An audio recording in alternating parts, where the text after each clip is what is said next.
Okay, greetings, brothers and sisters. This is a bunch of audios I was going to put out individually on first the Gratefulness Meditation channel, but I'm going to put it up on both the Gratefulness Meditation channel and the backup channel.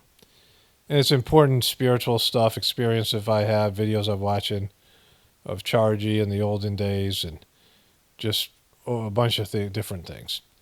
And um, I decided to use all these things in the Journey series. So a better way to watch if you're a member, then it's probably better to watch it in a Journey series. Although the last audio is going to be from the 56th edition of the Journey series, the first audio, because I had just finished the 155th edition of the Journey series, and I'd already rendered the video when something happened today. Today's Thursday, August 29th. I just finished the Journey series, and then something happened, which I thought was relevant to all this stuff that I'm talking about here. It was a continuation of an audio I made earlier in the day. But anyways, this is all self-explanatory. Here's the audios from these, various, events that have happened the last couple of weeks. Okay, greetings, brothers and sisters. Today is Sunday, August 25th. I've just been doing a lot of videos on the Democratic National Convention and just, how low that the political process is sunk here in America. This is, of course, not about that. But, I covered each day, and each video was over 2 hours. One was 4 hours. And I produced a lot of content. It's been a whole thing. A little bit of a headache today. Like I had one yesterday. It's sort of lingering before it goes away. Sunday, Satsang, sometimes it happens. I'll get a headache on Saturday night associated with the Satsang, all these things. This video might be a standalone video on Gratefulness Meditation or the other channel, probably Gratefulness Meditation channel. And then I'll put this in the Journey series. So there's a video out there on the Sajmarg channel, the Sajmarg YouTube channel called Reverend Chargy Heaven, European Seminar 18 to 23, December 2010. And this guy, Guy Jaris, it's spelled like Guy. I had some good experiences with him. He's somebody who traveled around with Master, a French guy with a beard, and he made this wonderful video back in 2010. The music, again, sometimes the music's a little bit off-putting. It takes away from, the condition of the gathering. But there's a European gathering in 2010. So this was Chargy, no longer traveling, but still, having health issues, like he couldn't do some of the events there. But this is back when, instead of him going to the countries like going to Europe and going to America and going to various other countries in the world and traveling around India, everyone had to go to the ashram in Manapakam. And so they would have the American gathering in India. And 2012, we would have our first one, at least the one I knew about. And my family and I went to that. In 2010, he had one for Europe. And he just always seemed to have he really liked the Europeans and the Americans in the sense of, he had that kind of an intellect. Chargy had, Christian education, Christian school. And then he traveled to various places when his youth. I think he went to Yugoslavia, some of these other Western countries. And he just, I think, really enjoyed the minds and the thinking process of people. They used to say that I want people with Indian hearts and Eastern hearts and Western minds. The hearts of the people from the eastern part of the world, and the minds from the European and American part of the world, which is always kind of a interesting way to look at it. Like we have a capacity for thinking and intellectual capacity and it's our consciousness really, because you see people coming from the East, you see people from the eastern part of the world being better at school, like Indian people come to America and winning spelling bees, right? Better at the school process, better at math, better at you have these jobs that are given up to foreigners that come in from these countries, and this brain drain that happens. So it isn't about like necessarily IQ or being able to get an education, but it's also thinking for yourself, and the kind of minds that we have, right? Where there's we just don't accept everything, and the whole authority thing I've talked about in the past, right? That's there in these countries where there's just, especially India. But because of that, and there's a lot of I do and I am, a lot of egoism in the West, America, Europe, these other countries. It's a very egotistical, where God's forgotten about, and science and these things is stressed, and people think they're the doers, and so their hearts don't develop. They don't develop a relationship with God, and they don't develop their hearts in terms of loving hearts. So like the Eastern people have that. And so have that combination where you're a critical thinker. You can think for yourself, and you have this, different style of consciousness. But then also you develop your loving heart, and you can surrender to God and submit to God, and you're not thinking of yourself as the doer. So it's like a blend of these two things, right? Where when you come from the West, you have to develop your heart, and when you come from the East, you have to develop your mind. And the brighter mind scam and the shit that Dodgy's doing is because of lack of development of the mind, right? There's that guy I call the Dodgy Truther. He's kind of he's an Indian guy with a sort of Western a consciousness. He's got him and his wife, I'd met his wife briefly, and they're, more intellectual type people, right? And more, scientific based people. And so like he's having a problem with, Dodgy committing a fraud, whereas these other people just, they can't do that. And some of them are smart. They get better grades than I did, in terms of schooling, but they have school smarts, but they're not, their consciousness is very limited and obedient, right? But anyways, they had this video, and I was watching, I've seen it before, years and years ago. So I seen it back when it came out, 2010 or 11.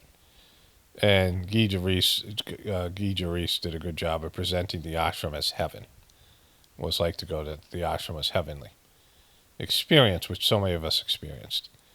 And, Charji actually points him out there. Like when I traveled in India, I stayed in a flat with Guy and another guy, a preceptor from the center I was from, in the Sunderland area in Northampton, area in a Five College area in Massachusetts.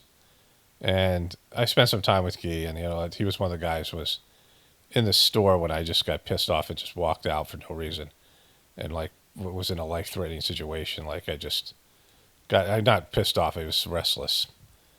And he was just like a nice person, right? I had a number of conversations with the guy, but he has just a saintly energy and just a relaxed presence. He's one of the higher developed souls in the system, right? Like he was the guy, I've told the story that there's an old preceptor in Sri Lanka, and Charji, this guy, Mr. W, came by and left a book, and this guy was traveling to Sri Lanka, and so I don't know how they came, they were, connected, but he left a Sajmark book, and this guy started, and he was a chain smoker, and he told everyone about this book that was left by this guy, Mr. W, and how he read it. And then he went to India to meet Charji. And Charji said, next time you come, I'll make you a preceptor. And he said to Charji, I'm never going to leave you. I'm going to, I don't need to wait till next time. And the guy was made a preceptor. And Charji had him give the first satsang at Sunday satsang, which is a big deal. There's thousands of people. And 3,000 or whatever people. Sri Lanka is in relationship to, in India, it's like how Cuba is to Florida. It's like 50 miles off the coast, but he had to fly back right after satsang. Like he had to leave, say that's all, and get up and walk and hurry to the airport, right? And he said he had this amazing experience giving the city, like some profound spiritual experience. Like he was like, he couldn't believe what was going on and how, magnificent the sitting was. Like he just, like he had no idea. Like it was some incredible experience, right?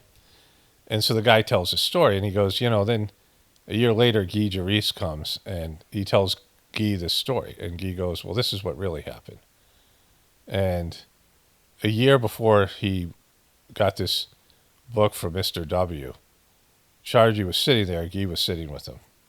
And Charji said, I want to have a preceptor in Sri Lanka. Sri Lanka is, most of the people are Sinhalese, and they're kind of it's a nightmare country. And there was a young preceptor there whose dad was just taken. Like I saw this guy again in 2020, this young preceptor, and he had a girlfriend, and we hung out with him. He's kind of a neat kid, but he'd been sort of traumatized because when I saw him in 2010, he said, "You're so big and fat." And I said, "Well, we got divorced, my ex and I," and he was like shocked, like he was stunned, and I didn't talk to him again. He's like, "You got all big and fat." And so I must have, put on significant weight because he took off his hat and I didn't recognize him at first. And then, we had spent some time, hung out with him or whatever it was. But the Sinhalese people, so there's Tamil people that are from, Kamala Harris, these people who are from that part of the country. Chennai's their big city, and it's mostly Brahmin, or there's the Brahmin caste, and there's, of course, lower castes in every place. But, the top caste is Brahmin caste, and they become teachers and politicians and doctors and, professional people like that, right? Like, they don't become like Bollywood stars. Like that's, the warrior class that's, often Muslim or something from North India. They have these different, castes and specificity of their caste, right? And the Tamil caste the Tamil people are about 10% of the population in Sri Lanka. And they have this group called the Tamil Tigers that seems to be controlled by the Sinhalese government at times and by foreign interests at other times. And they're like a terrorist group, right? And so the Sinhalese people are always harassing the Tamil people, the minority 10%. And this kid's father, this Sinhalese police came when he was 10 years old and took him. And they hadn't seen him since. He was 18. He was like one of the younger preceptors. And he told this story, like his dad, they just took him, right? And this other guy who was a preceptor, they came to his house and they were searching through the house. And some guy, one of his friends, had just sent him a picture of the leader of the Tamil Tigers in an email. And they got on his computer and they searched thoroughly through it, but missed the email or missed the picture that was attached to it. But if they saw that picture, this guy would have been in jail. Like it was one of those, like almost kind of miracles that they didn't, because they're just really harsh on it. And the government's so corrupt, and we had such a, it was a tough time. We had to go there. We probably went there 4 or 5 times in terms of getting our visas, right? And we stayed there for 2 months before that, and a lot that happened. That was the end of the last time I saw my ex, and, things fell apart, right? It was when the splitting of the marriage finally happened there and all this stuff. And a lot of things happened there, like a lot of, it was a tumultuous time, right? But anyway, so getting back to it, this guy Guy Jari says, let me tell you what really happened. Charji looked at Sri Lanka and wanted to put a preceptor there. And he combed the country, like in his mind. He was just sitting there meditating. And he sees a guy in his internal world. He sees a guy chain smoking. He sees a guy lighting one cigarette with another. This guy was an avid chain smoker. Oh, this was the other part of the guy's story, right? That, like right before he went to India, they were doing the meditation. Right before he started, he was smoking all the time. Like he's smoking like 2 or 3 packs of cigarettes a day, like crazy amounts. And he had a pack hidden somewhere in like an area, like just emergency pack of cigarettes. And they had these, you get these horrific rainstorms out there. It's hard to really, the rainstorms they get there, like the typhoon season or whatever it is, the rainy season. It's hard to really express it's like these hurricane level rains all the time. Like it's just pounding. Like even with an umbrella, you're getting soaked in a short walk. The streets flood, 2 inches of water on the ground. It's just, this pounding rain. And it rained for 3 days. They lost electricity, and he couldn't go out to the store to get a cigarette. And he looked for his pack, and it was gone. and he just sort of like broke down, like he was freaking out, and he just stopped smoking, like he never smoked again. And then he started Saj Marg, and then all these things happened. And so there's some probably details I'm forgetting, but that was the essence of the story. So Guy Jerice goes to him. This is what really happened. Chargie's combed the country, and he saw this guy chain smoking. And he said, "That's the guy. I'm going to make this guy a preceptor." Not knowing him, the guy had never practiced Saj Marg. He started cleaning him and working on him. And, the first thing I had to go was his, this attachment to cigarettes. And he called the guy to the, to the country, called him to India, right? And Guy was like, "That's the real story. That's, that's the story that really happened." And the guy was kind of stunned, right? And he, now he knows like this two-part, his experience and the work that was being done on him before to prepare him for this, whatever it is, right? But anyways, Guy made this movie, and it's a good movie. It really shows and demonstrates what it's like to go to the ashram and be around Charji as best as you can for the. Again, I would remove a lot of the music if I was going to do the film. Like the music is unnecessary. There's a beat that they have, dun dun dun dun dun dun. You hear it. It's kind of off-putting because it messes around with the vibrations you're receiving from, being at the ashram, right? Like that music isn't indicative of the kind of, rhythm and energy and vibration that's at the ashram. But other than that, it's a well-done movie. And I just watched the other video on, Chargy going to Molina, so it's like I'm having this reminiscent type of experience. And this morning I turned the video on because I had a headache and I wasn't, I'm kind of got a video to edit, but I don't really want to, usually when I have these Sunday morning headaches, they go away and I feel kind of blissed out, like their serotonin level goes way up. And so I'm waiting for that to take on any sort of editing. I got some farm work to do. And there was this scene where Chargy was talking about marriage and some other things, which he often talks about with Europeans and Americans. And they comb the room of people, and I recognize some of the people. And there are a couple kids there.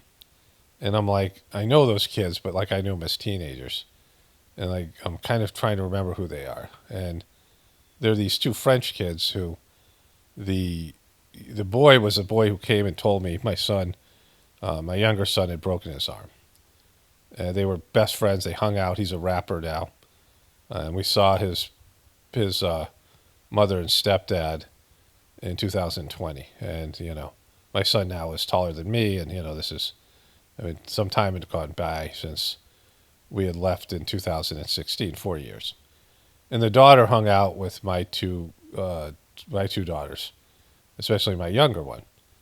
And they were nice kids, really nice kids. They were homeschooling. The mom was like a little crazy. And she married a much older guy who's really nice. I really liked him. Like when we saw each other, we gave each other a big hug, which is, rare for me. But somebody I just, immediately liked. They're, French people. The mom was a little bit crazy, but kind of interesting. I think she was like Hungarian descent, but she was, living in France. And they had a house that they turned into like a Airbnb with like 9 bedrooms or something. And they had a couple different Abhyasis manage it for them where they traveled to India. They stayed in India for a while.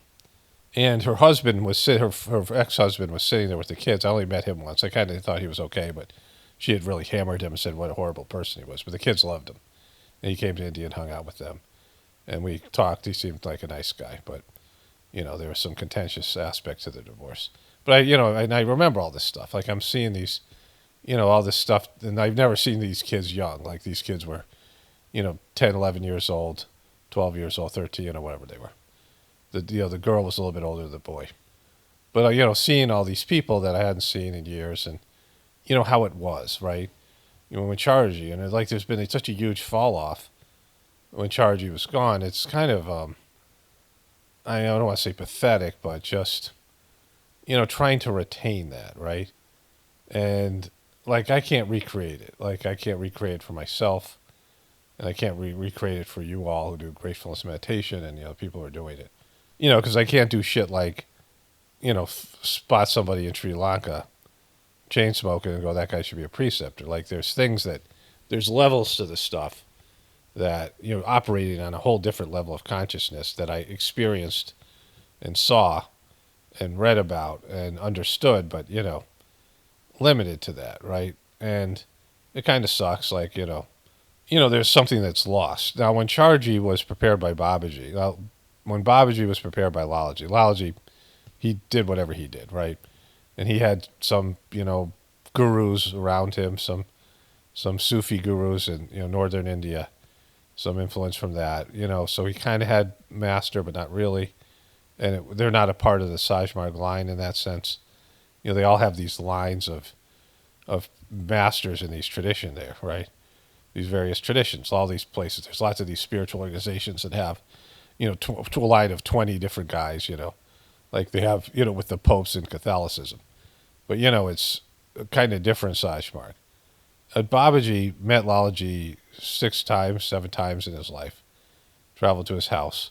They didn't have the internet phone service, so that was it.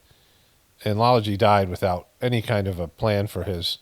There was no organization. He had 200 people that would come to his house, and he would, over his period of time, it was like a total of 200 people or so, come and go. They didn't necessarily, avid practitioners. Some of them met him like once or twice. He didn't have an organization, and he was somebody who had spiritual abilities that imparted spiritual training for free to people who came to his house, right?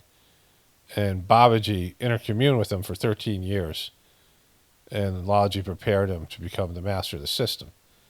And there was no, organization. Babaji was like 5 people that supported Babaji when his preceptor said, "Hey," Lalaji said, "This is a successor."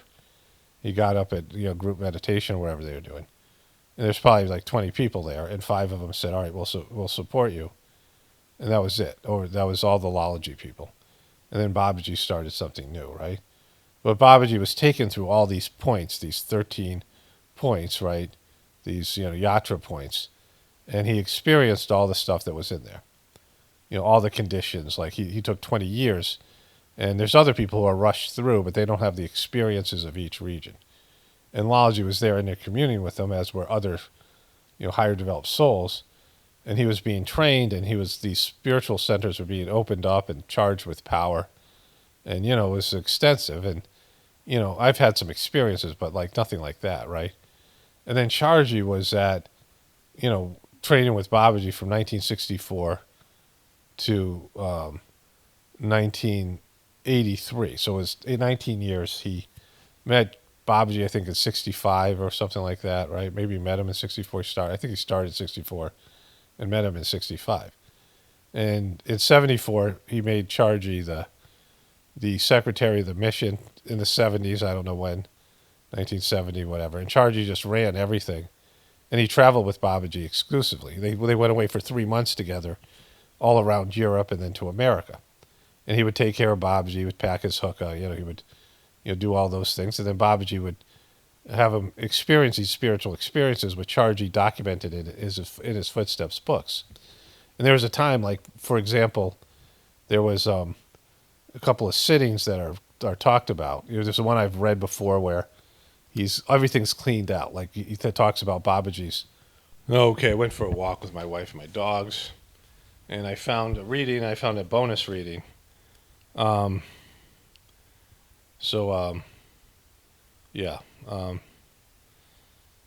I wanted to talk about this. This is from Charji's In His Footsteps. It's from 1977, page 7, volume 3 of In His Footsteps. Master then gave us, he's talking about Babaji here. Master then gave us a short sitting, about 15 minutes duration, much to the unconcealed joy of the Abhyasis present, who had not expected such a blessing on this occasion. I felt tears coming into my eyes. I recalled, without any volition on my part, or even the merest wish to do so, all the wonderful qualities of my beloved Master. The thought arose spontaneously and automatically in my mind, and I seem to recall, as if in recollection, Master's divine love for his Abhyasis, his unfailing courtesy and gentlemanly behavior even with the smallest of us, his permanent cheerfulness, his humor, etc. The thought came to my mind that perhaps this was an aspect of the cleaning too. Perhaps the impressions created in my mind by those qualities of the Master, noble though they are, have also to be erased by cleaning. This was the next thought, the reason being that otherwise the love for the master, which may be there, would be a love conditioned by the existence of these qualities, very qualities in the master. A love dependent on these 5 qualities for this existence would be no true love. A further thought than surfaced, we human beings are all conditioned in our loves mainly because of the presence of such qualities in those whom we love. Take away those qualities and the love too fades. But true love must exist without the beloved having necessarily to possess any such qualities whatsoever. Then alone could the love be called true love. This was the thought expanded into the next thought. Our master loves us in precisely this way, nay, even where he would be justified in not loving us, such as when an Abhyasi was repulsive or hateful qualities. Even then a master is able to love the Abhyasi. I then had a glimmering of the idea of the sort of timid realization of the divine or universal love really is. Such a love pervades everything in the universe, because such a love does not need any qualities or characteristics to love, and is therefore exists independently of all qualities in the beloved, good or bad, good, bad, and indifferent. All these thoughts came into my mind during this brief sitting and revealed to me the nature of the cleaning process, how deeply it has to probe, and how comprehensive it has to be in its application and function. And so this is just one of the profound sittings he talks about here. I've always, that's like one of my favorite sections of the literature. I got to turn to another page here. So, it's kind of hard to have to hold the mic and then hold the book. It's the whole thing. And take my glasses off. I might get back to that passage in a second. But this is something I just happened to find. So there's been these owls. Well, I'll talk about that. Let me just read this first because I got it all set up. So this is on page 29, same time. This is April 10th, 1977, Sunday. Master was giving a sitting to 2 groups, one at 6 p.m. and the second at 7 p.m. after dinner. Master spoke to KV Reddy for nearly 2 hours, with his final hookah of the day bubbling away nicely, telling him many episodes from Lalaji's life. Master, with a twinkle in his eyes, asked us whether we were sleepy, adding humorously, "I am like an owl. Do you understand what an owl is? It is a night bird. I also enjoy the night. Like an owl, I also stay awake at night. Now look here, the owl is supposed to be very wise. In the Western world, it is a symbol of intelligence, but side by side it brings destruction. Wherever an owl goes, there is the possibility of destruction. In this, there is the idea of great importance, though it is hidden. In our country, people are afraid of the owl, and sometimes in the villages, if they hear its cry, and people on the village stay awake all night and keep chasing it away because of the fear of destruction." Then he laughed and said, I am also like an owl, but you looking at Reddy. I hope you will not be afraid of me. It is, of course, true that I am also occasionally involved in such work, meaning destruction. But brother, it is always necessary to destroy evil, and this is, of course, the work of a saint. Okay, so he said, Master reportedly told KV Reddy not to be frightened because of this story. He repeated his being like an owl several times and enjoyed the joke at his own expense enormously. We went to bed at midnight. So I read that to my wife because we've had an owl. Well, so first of all, 7, I'm born on the 7th, July 7th, so I'm 7-7. And I'm not a numbers person, but, And page 29, where this thing came from, I started my practice when I was 29 years old. And so, there was something there. So I told my wife, and she was like, there's that show. We watched a Native American show. I think it was a mystery kind of show. And all the people in the tribe, if there was an owl, they would turn the picture over and put it face down, like they never wanted to look at the owl. There's a whole thing with owls, right? In terms of, you have these animal guides, spirit animals, and things like that. And so, I've been up at night now for I don't know when I did that video about the transmission flowing and things, but I've had trouble sleeping. Charger used to sleep for a few hours and then he would do work from 2 a.m. to 4 a.m. and then sleep a little bit more. I know that they were, they did a lot of their work at night, especially since it was easier to work on Abhyasis when they were sleeping. And I had this transmission flowing through me. It was August, I forget the date, whenever Lalaji's Mahasamadhi date was. Around that time, maybe it was 2 Tuesdays ago. And so it's been a while. I've been waking up, sometimes meditating, sometimes, if the transmission flowing, sometimes just not sleeping. And, we've had this owl outside. We've been sleeping with the window open because it got really cool. And we had the window open, and there was an owl first there was an owl. I walked outside and I saw this owl. There's a tree right across from our front, where our front door is. And the owl flew away. Like, it was big. Just like, I've only seen an owl very, in terms of out in the wild, not like in a zoo or something like that. Probably like 7, 8 times. Of course, I've heard the owl quite a bit. And there's been an owl that's screeching, like a little screech owl or something. It's got a unique call. It's outside our window. And it's been, when my wife woke up and I said, "Can you hear the owl?" And she heard it. She was like interested. She had read this thing about how UFOs and aliens are always associated with owls. When people see a UFO or something, there's often an owl. I talked about coming down from the Mesa, Los Alamos, and this white owl, like it was white underbelly, flew over the car. And the thing looked like it was giant. It looked like it was like 8 foot, its wingspan was like, 50, like some kind of a, one of those condors or something. Like the whole, wider than the car. The wingspan was wider and the wings were bigger. I said, like, the thing was giant, right? I couldn't believe how big it was. Flew right over the top, right over the windshield. It was probably about 10 feet from the car. And my headlights hit it, and I was like, oh my God, right? Like, I had seen things going down this mesa. There's this giant elk once I saw, and the moon one time. It was the biggest moon I've ever seen. It was just bizarre, right? In Los Alamos, where that national laboratory is. I worked there for a while at a youth center, and it was just a weird place. But they have these cool mesas that have these flat tops. There's mountains with a flat top, and they build civilizations there or something. In this case, they built the place where they, perfected the atomic bomb and all that shit, right? But anyways, so these owls I've been listening to probably for like 2 weeks. They come and go. My wife and I heard them. Then there was a second owl that was answering the owl back that had a completely different call, right? We also have a hawk that just circles and screeches. It did it last year, and we saw it with a partner, so we don't know why it's calling all the time. And we have, these birds that we have, red-winged blackbirds that have now disappeared in the summer, but they're here most of the summer. They're here from the spring till about July, and they raise babies. One of them was like trying to dive bomb us when we'd walk around the pasture, and I have some video of turning around. The thing, just like right before it come and hit me in the head, it would pull up, right? With these red-winged blackbirds that seem to be the badasses, because we had an oriole, there's a little pond in our front yard, and the oriole chased out a couple of robins, and then the red-winged blackbird came in, and all the other birds, the oriole and all the other birds flew out. But the red-winged blackbirds just harass the shit out of these hawks. Like, you can see them when they fly over where the nests are, and there's like 10 of them just dive bombing the thing and pecking at its feathers in the air. And we also have these meadowlarks.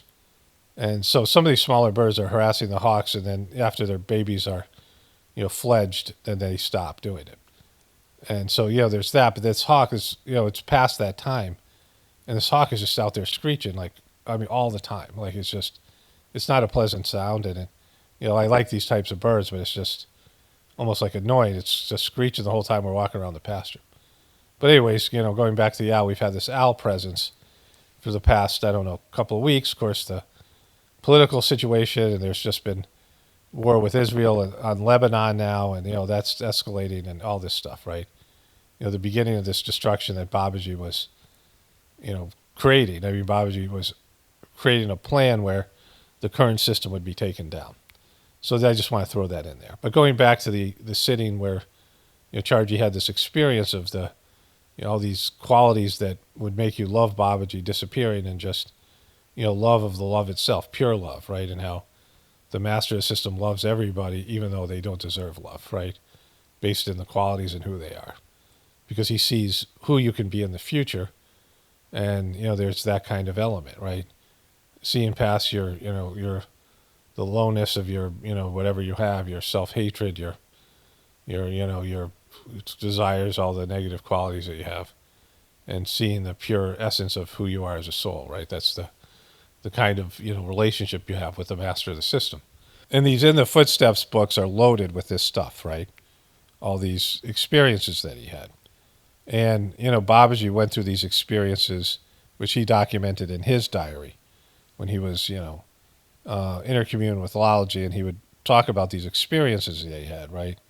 Downloading, information and programs and powers and things being charged and points being charged. And there's a couple of other these experiences I can think of offhand. I mean, these books are loaded with them. But there was a time Chargy was meditating, and he was surrounded by this color blue. And he felt this peace and bliss and, just like this joy, this incredible experience. And he comes out of the sitting, and he said, "What was that, Babaji?" And he said, "Oh, that's eternity." And he said, "Well, that was amazing." He goes, "Yeah, I only let you taste it for a little bit, because if you stayed there too long, you'd never want to leave, right?" And so, like, these kind of things. And a lot of us have had sittings and experiences where we just wish we could feel that way forever. Like, we don't want it to stop. And that's one of the dangers of spiritual life, that there are things that are peaceful and pleasurable, but they're not the goal. They're not, they're not where you're supposed to just, bask in that forever. Like, it's experience, and, it's there and, has its purpose, but it's not, it's just a step along the path, right? And there's another one where this guy, Don Savrin, was, I think, in a talk. I mean, I talked to this guy a few times personally. Either he told me this personally or he gave a talk and I was there. But him and Chargy were getting a sitting from Babaji. At the end of the sitting, Babaji said, "What did you experience?" And Don said whatever he experienced. And Chargy was like, he was still like out of it. And he like kind of, licked his lips a little bit, was trying to, like come back from the sitting. He said, "It feels like you took a nail," and he pointed to like the top of his head, "and you pounded a nail 5 inches into my skull." And Chargy later wrote about that sitting, and Babaji said that this point had been open, right? And there was extremely painful experience that he went through to have that point open. Like, there's these things that people go through, the masters have to go through to have, these powers be given to them, to have these spiritual centers. Like, it's just not all, it's like a butterfly hatching out of its cocoon. Some things are just painful, right? Which is a part of all that. And, years of training. Now, Kamlesh was around Chargy for the last 7 years of his life and came and went. But it seemed like Chargy had to put a lot of the stuff into Kamlesh in a short period of time. And I heard Kamlesh getting angry a lot during that time, hard to be around. He was trying to digest all this stuff, which, makes it kind of a rush job, right? But, the work was done. I saw the work be done to him. And he just didn't absorb it, just didn't take, right? He hasn't been able to, whatever happened there. Again, there's a story there that he forced it, and, they sabotaged the earlier guy. There's just stuff about it, right? Which, I have to believe is all part of some plan, not something that the mission had to go through. Like I said before, it's like, because that's all I can believe, because otherwise it's pointless pursuing this, right? It's a dead system. It's failed. And it's just like any of these religions. It's pointless to do them. As long as you're connecting to God and you're benefiting, then what's the difference? Like, I'm connecting to God and benefiting, but, not having a living master to do these things, to go through these experiences with, is a loss, right? What I'm saying here is these things are necessary for a person to evolve, right? Like, you can, by self-effort, you can get so far. Jesus, whatever it was. Jesus actually had gurus and things.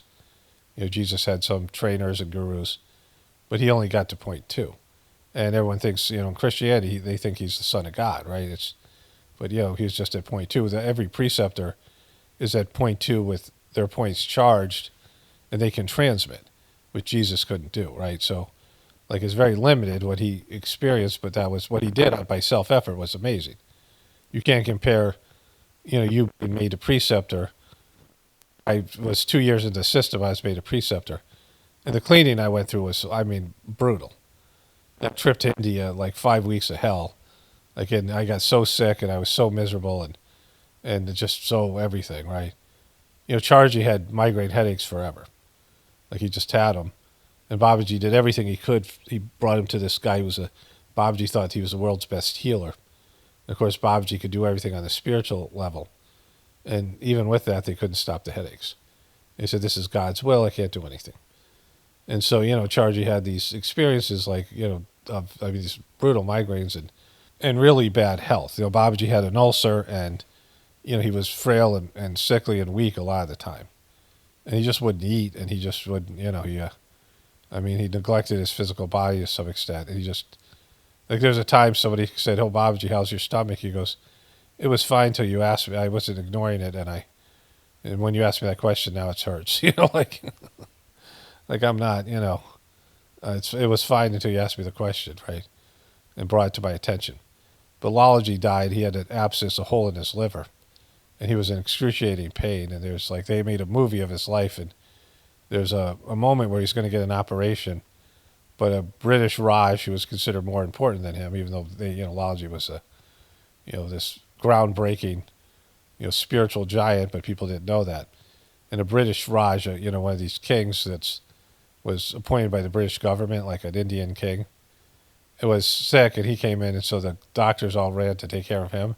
And Lalaji snuck out of the hospital and said, because he didn't want to be cut open and have an operation that just seemed like that kind of medicine seemed, like demonic to him.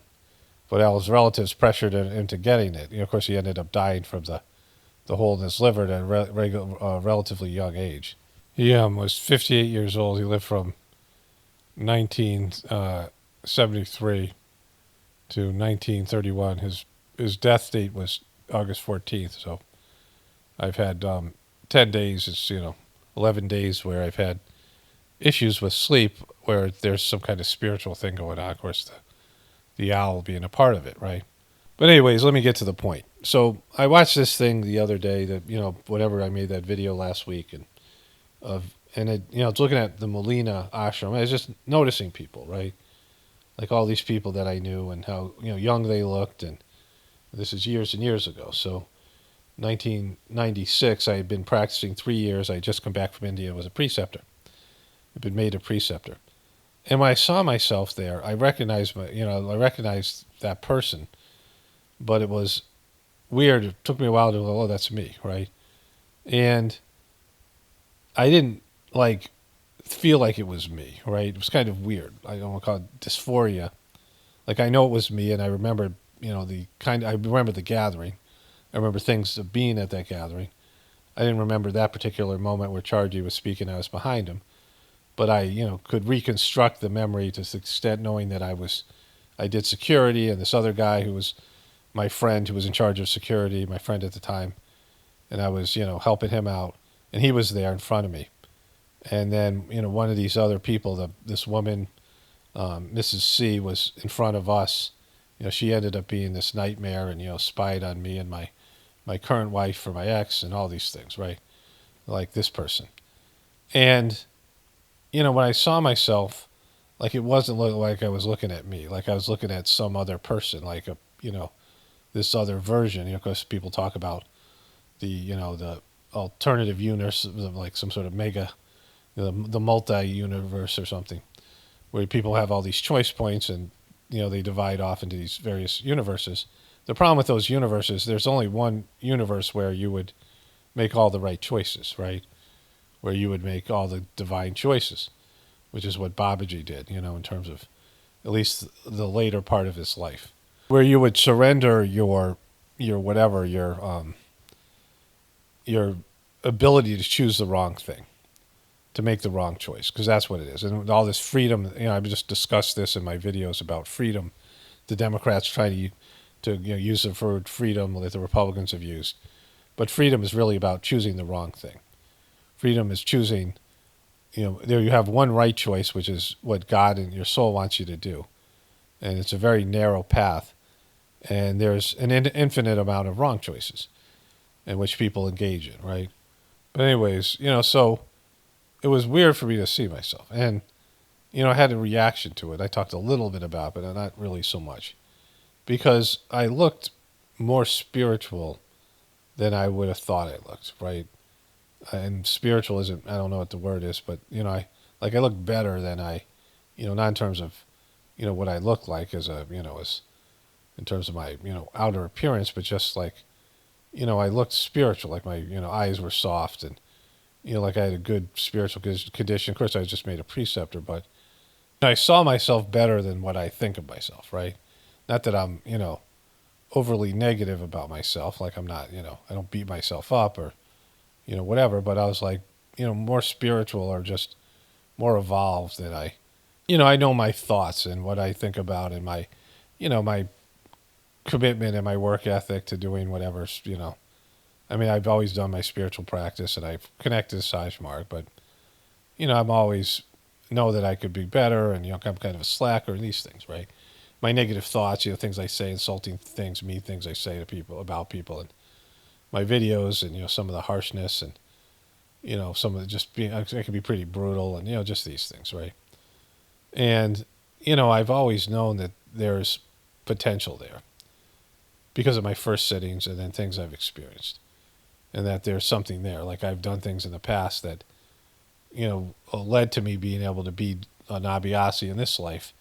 And there's some, spiritual capital I brought into this life, and I've created some more spiritual capital by doing whatever I've done here, right? But it's mostly, I mean, I have a much more human version of like what I am as a person, as an ego than I would as a soul, like the expression of my soul. And I kind of saw it, like it was kind of a weird thing, like something that wasn't an accident. But I started, seeing myself in a different light, right? Not in an egotistical way, but that I've been given some stuff and I have accomplished some and I've contributed to my spiritual journey. And I thought about two things that happened. My first initial sittings that were profound, like maybe the biggest experiences I've ever had, were those initial sittings where I experienced something. I think on a one of the maybe the ultimate condition, the central region condition that you experience at the end of your journey, and then I got a little taste of it.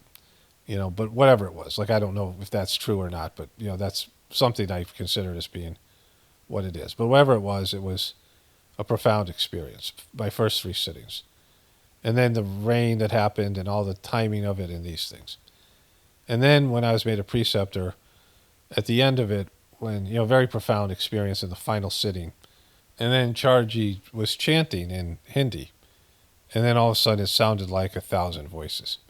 And I told that guy Don Saverin about it. I said, you should tell Charji. And I said, what was it with the 1,000 voices? Because he was telling me what happened in the sitting. Your yatra was completed from point 1 to point 2, and point 2 was charged. And that was like, when he charged the point, it was just this happy juice. Like it was, I could feel it, and it was like amazing. And then, this thing with the chanting. And, when I heard 1,000 voices, and I don't know if anybody else has heard that. And I've thought about that occasionally over the years, right? And so I've had these two big experiences. It's not enough, like, compared to what Charji was trained. Like, there's difference in, what I have and other people have, things that keep me going. But something was done to me, right? And then, of course, doing what I do here. I felt like I got some of Charji's ability to speak publicly, or his giving talks, and conceptualize and articulate things. Like we're different people. Like Charji was a perfectionist. He was a person. I always say perfectionist. He was very meticulous, and would do meticulous work, where I just get it done. Like just I'm not looking for perfection or any of these things. I don't hold myself to that kind of standard. And we're much different people. Like he was the eldest, and he had the. I'm a youngest, right? Like we different, youngest are often much different than the oldest. The eldest are much, more prepared or aggressive in their material life, and they grow up faster, and they, have all these different qualities, right? My wife is an eldest, and she, oftentimes people in my life, my closest relative in my family, my brother, who, of course, we're not talking now, but the most influential one, when he was an eldest, right? Like oftentimes eldest and youngest get along, and they have different perspectives and different ways of being. And, there's all these things, right? I'm a much different person than Charji, but this ability to conceptualize the material and, express it in a verbal format I've gotten some of what he had, right? Like I didn't have it before. And, when he was the last years of his life, there was all this, I had suffered like pain and sore throats. Of course, this happens now from doing this job, but oftentimes it was the spiritual pain. Like after sittings, there was energy and vibrations in my throat area, and it led to me doing this. Like some work was done on me, like the power of the voice or whatever. Of course, people report feeling transmission from these talks and things I do. So this is something that I was made into. There's something here, right? One specific work that I'm suited for. Like I feel like I'm really good at this job. It's the thing I'm best at, and it doesn't seem like a difficult job, but very few people could do it. In fact, I don't know if anybody else. I mean, they'd have to have the work done and have the preparation to do it. The spiritual work. Specifically the Sajmark portion of me being a truther. But I just see things differently, and my being dyslexic and being introverted, and all these things. But those qualities don't lend themselves well to administrative positions, right? Like I couldn't be the master of the system. Like they're just the things that I'd have to be as a human being just don't exist, right? Like I can see things clearly and I can articulate them, but I don't do well in an administrative position. I stress out, I can't, deal with people the way you need to. Like there's things like that, right? Like the master of the system is not just a spiritual potential of who you are. Like Sister Kasturi was in some ways, better spiritually than Charji was. I don't want to say better, but, Babaji had said she would be perfect if she, to fill the role of the master if she weren't a woman. Because men have to, there has to be a man because of destructive work and some of these other things, right? Like it isn't a role that a woman could do, but she was certainly as spiritual as anybody, right? Sister Kasturi was a famous Indian saintly woman who was just an amazing preceptor. She worked on Charji a bit, all these things. And, Babaji just loved her, and, she was maybe his best disciple in some ways. But she wasn't capable of doing the role of the master, just like Madame Alin, who does the medium, who's a medium. Like, she couldn't be a master. Like, she's going to come back, I think, as a man and be one of the masters in the future. And whatever that means now with Daji and what's happened with the system, I don't know. But anyways, it's hard for me to explain the whole thing that I'm trying to get to here. But, I saw myself in a different light. And, there's no chosen ones in the Sajmark system. Like, everything has to be worked for. And Kamlesh is a perfect example of that because he had the work done. He had potential. He was a good preceptor. He was into it. He had various abilities. And he shit the bed, right? He just failed. And, unless this is what he's supposed to do, whatever that is, right? It's not, But whatever we see right now on the human level and on a spiritual level is failure. He's not lived up to what is expected of the master of the system. And he's taken the mission in the complete opposite direction, and, it's a disaster. Like, at least that's what it appears. Whatever long-term plans or whatever pain and growing pains the mission has to go through because of it, that's not for me to see. I could say that that's the case. Yeah, sure. Like, yeah, that's totally probably, what it is, but like I can't see that far ahead. I can understand, I can conceptualize how that would work, but not, I can't see into the future and, whatever. And so, seeing myself in a different sort of light as being more spiritual than I give myself credit for, maybe more important to the whatever, because what I'm doing here I think is fairly important. And maybe there's stuff that's in a latent situation in my system that's there, either roles that I'm supposed to step into in the future, maybe not in this life, but a future life, and or that there's, stuff that can come out of me. There's a time where my preceptor Fred was giving satsang, and Fred didn't have a lot of spiritual experiences, but he was a wonderful preceptor. And Babaji wrote to Charji saying, I just made this guy Fred a preceptor, and he'll do good work wherever he does. And the number of really good abhyasis that Fred started, there's a long list of people that Fred was their original preceptor. And people I've mentioned in these videos, people who are important in the mission. I mean, some of the most important people in the mission here in America, Fred started. Like, he just had a line of like great, introductory sittings, and Babaji said he'd do good work wherever he went, which meant that Fred gave great sittings, but Fred didn't have many good spiritual experiences himself. but as a preceptor, he saw things. And he was giving a sitting, and these people had just returned from India. And he said that he was giving the sitting, and he said that Master Charji had put all these spiritual gifts into these two people returning from India. And he saw these things going out to all the other people, like all of us sitting there. Because it was a wonderful sitting. Like, and, like there's stuff that is put in you for other people. There's things that I say here, and ideas that I have been given that aren't for me. They pass through me, and they're for, you all. In fact, most of my content is that one way or another, that kind of situation, which is a very prevalent type of experience that happens in Saj Marg, because it's it's like there would be these Sunday readings, like the readings I just did, and there would always be one or two people that felt the reading was just for them. They were struggling with something, and the reading spoke exactly to what they needed to hear, right? But anyways, I feel like, and it isn't like a egotistical boosting situation. Like, it didn't make me feel better about myself, or, I didn't get fired up about it. But like, there's a responsibility that goes with something like that, where you realize that, you're, I mean, I don't want to say like I'm underachieving, because I've always been kind of an underachiever, and, like I'm kind of maxed out right now with what I'm doing on the YouTube channel and just the Gratefulness meditation. Like, I can't imagine taking anything else on, especially things that I don't even know how to do or whatever. And, it's not like I've been given other than that one dream where Charji said, you're a preceptor again. That's all I have, like a dream, to start giving sittings again. I mean, in actuality, in life, I was a preceptor, and Charji made me not a preceptor anymore. And then I had a dream where he said, you're a preceptor again, and I did the Gratefulness meditation based on that. But I have just some of the limited preceptor materials. I'd like to really reread the preceptor book. And I'd like to reread all these books and just go through them again now from a different perspective.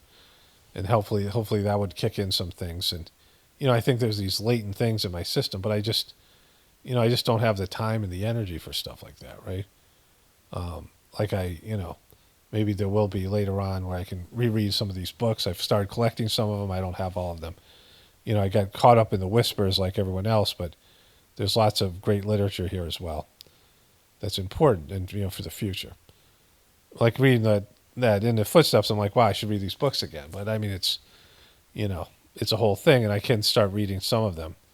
But usually when I start reading, I go into a meditative state, and, again, like, we'll see what happens, right? But anyways, I don't think I'm doing the best.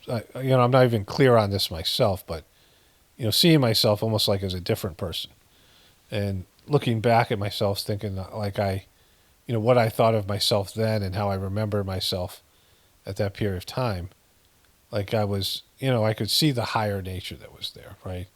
Of course, I was standing right next to Charji, and I'd just been made a preceptor, but it was more evident, like there was something there, the potential, and like like everyone else, I have something to offer and a role to play. And of course, this is part of it here, and there's probably more that I could be doing, and but the circumstances aren't opening up, right? Like I'm not getting, it would just be me creating something. Like I did the Gratefulness meditation channel on my own, and it gets some hundreds of views, more than 100, less than 200, and there's some of the sittings have like lots of, people are doing, maybe 100 people do the sitting. I don't know. Like and that's good. Like that's something, and I feel like there's stuff that's in my system, and I don't know how much this is for everybody, that's been put in there to be saved, right? Some of the spiritual knowledge, some of the spiritual, some of the stuff that has to be preserved from the debacle that's dodgy. And I felt like that's part of my role, to preserve the books and, the stories and things. Like I've read all the books, and I have all the information stored in my system, and then also spiritual energy, in latent form that can be released and things. And, it has to be kept in, human like storage vessels. Like it's one thing to be in the etheric world, but not everybody can reach up to the etheric world to connect to these information. But anyways, I don't know what to say about it, but it was kind of a profound experience, and I'm still kind of dealing with it because I'm watching this stuff, reminiscing. My headache seems to have gone away, so I feel better. I can edit that other video.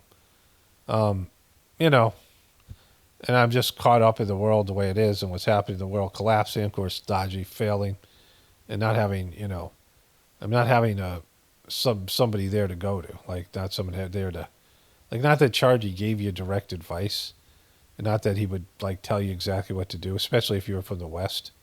In India, he'd more do that, but just have somebody that's there that like would you'd put the stuff in front of them, and I've been able to do that directly with God. Like it's not like that doesn't exist anymore, but it's not there's a hole in there, right? There's a hole in the system, a giant hole because there has to be a master that's there, and I mean I don't think there'll be another master in my lifetime, and if there is, it'll be different, right? And I don't know what's going to happen, but you know whatever. And so maybe I'll have more thoughts about this. I got to wrap this up. Good. It's over an hour long.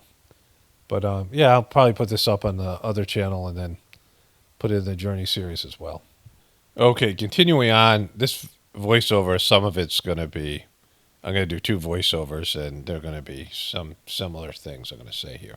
One for my regular channel, and then this is, I'm going to add this to the Journey series as well as to a standalone video on the, maybe I'll put it on both channels, the backup channel and the other channel, because there's some people on the backup channel who don't subscribe to Gratefulness Meditation. And so, the backup channel gets more views than Gratefulness Meditation channel. So there's that. So the first part, I received an email to one of the longtime viewer practitioners who also does, I think, Gratefulness Meditation now. Just a couple of questions. Kana can accommodate 100,000 abhyasis, so why are they limiting attendance to 20,000? Why build the world's largest meditation hall and then leave it mostly empty? Or do they want it as an explanation for waning interest and low attendance? And so this was the message. Beloved Daji's 69th birthday, September 27th, 28th, and 29th. His birthday's on the 28th. Now, I thought they were going to do 2 sessions. I think last year they did 2 sessions. It says here, dear brothers and sisters, my respectful pranams to you all. With great joy, I invite you to attend the upcoming Bandara to celebrate beloved Daji's 69th birthday at Kani Shantivanam. The main day of celebration will take place on his birthday, September 28th. The Bandara is also continuation of the year-long commemorative celebration of Puja Sri Babaji's Maharaj 125th birthday anniversary, which again, it isn't because they didn't really celebrate that Charji's. Like, it's just silly. I don't know. Well, let's not get into it. Daji has conveyed that there will be one batch with an upper limit of 20,000 registrations at Kana. You can make your travel in accommodation with residents, all that stuff, right? So they're limited to 20,000 people. And so then there's a registration button, but there's a little blip underneath that. And the Daji Truther just sent me this blip. So these came in. He sent it in a Facebook message. He sends me his stuff in a Facebook message. And so it says here, in my mind, the most blessed occasion for us all is to celebrate the birthday of our living master, beloved Daji. I look forward to seeing you so that together we can fulfill the message Reverend Daji gave at the end of the last Bandara, to make the journey from the human to the humane. The method he gave us to do this is our practice. So let us all begin our preparations for this auspicious event. And it's signed the chairman of the celebrations committee. But he says, he's basically alluding to that, I mean, it's the practice is there. The Daji gave a method to make something from the human to the humane, and all of it. But why is he saying it's the most important celebration? It's the least. The living master is always the least, and that's what the living master should say. And this shouldn't be there. In my mind, who gives a shit about your mind? Like, what are you talking about, bro? No one cares about your opinion, right? Oh, you think Daji's is the best? Like, you're in charge of all the celebrations, and so you're giving favor to Daji's. Are you like? Did you even know Charji? There's no way to compare the two, right? And so, there's no reason to limit it to 20,000. Well, first of all, 2 years ago, Daji tried to cancel Charji's birthday with that bogus message, and people were descending down anyway. They didn't have any open registration. So 4 days before Chargie's birthday, they said, "Oh, we're going to have a gathering," and about 30,000 people just descended on the ashram. You know, they were coming anyway. They just weren't going to be stopped. And so he's tried to limit charges a couple of times, and he's done things to minimize the amount of people that go there. Like he wants, it's like Trump versus Kamala Harris, where Trump gets really upset by the crowd size, right? And how many more people love Chargy more than Dodgy, and so there's obviously something to do with that. And I'm going to tie this into what I was saying earlier. My previous voiceover. I want to get back to all that in a second, but I just had to get this out of the way. But Indians will come anyway. People will come anyway, and they're going to turn people away, right? When people show up and the registration's full, there's no way. And the mission's hurting for money. They're not getting the same donations. Well, that guy I talked to said, a preceptor, senior Indian preceptor in America, said that lots of people are meditating on Chargy's form, so they haven't embraced the living master. I think everybody knows the guy's subpar at some level. They may not admit it. They might feel bought off. They're afraid to talk about it, whatever it is. But deep down, they know the guy sucks. Like he's not nearly what Chargy was, and they know that the mission has fallen off. And the new people coming in suck. They're not spiritual at all. And so they're not digging his birthday celebration. Like they're not coming there. I think there's a lot of Indians in Chennai that used to be. I mean, Chargy could get 20,000 people on a Sunday if everybody showed up just from Chennai alone, right? Like there was, he'd have 5,000 every Sunday for group meditation. Like I've heard it's under 1,000 on a regular Sunday in Kana. They have that big meditation hall and there's only 1,000 people and it's empty. But the mission, they have all these paid programs, right? But those paid programs are not going to fill the ashram. These wellness things they're doing. And so, yeah, they'll make direct money from that, and they're making maybe some money from Brighter Mind scam. But in terms of the ashram itself, it was built for big gatherings, and Chargy's ashram had outgrown the meditation hall was only holding 5,000-6,000 people. Maybe 7 if they packed everybody in there tight, right?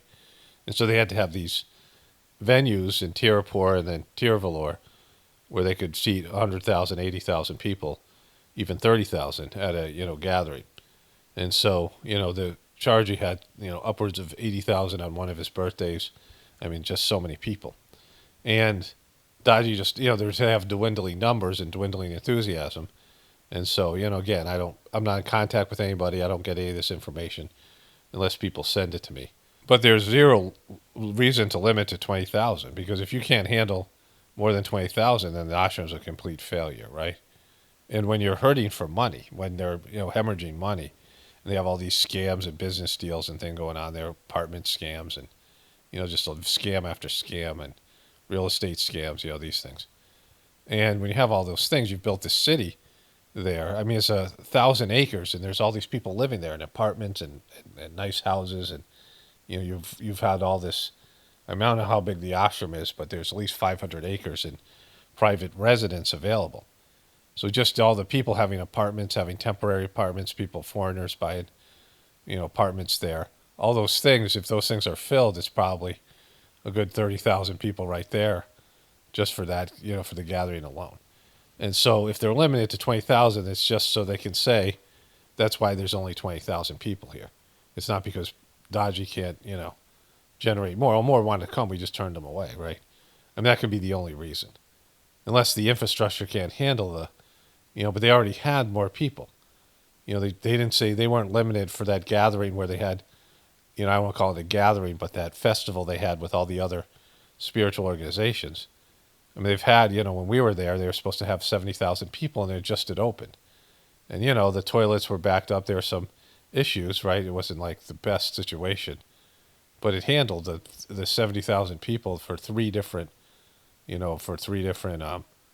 whatever it was, right? I mean, the meditation hall was almost full and all the auxiliary buildings were full.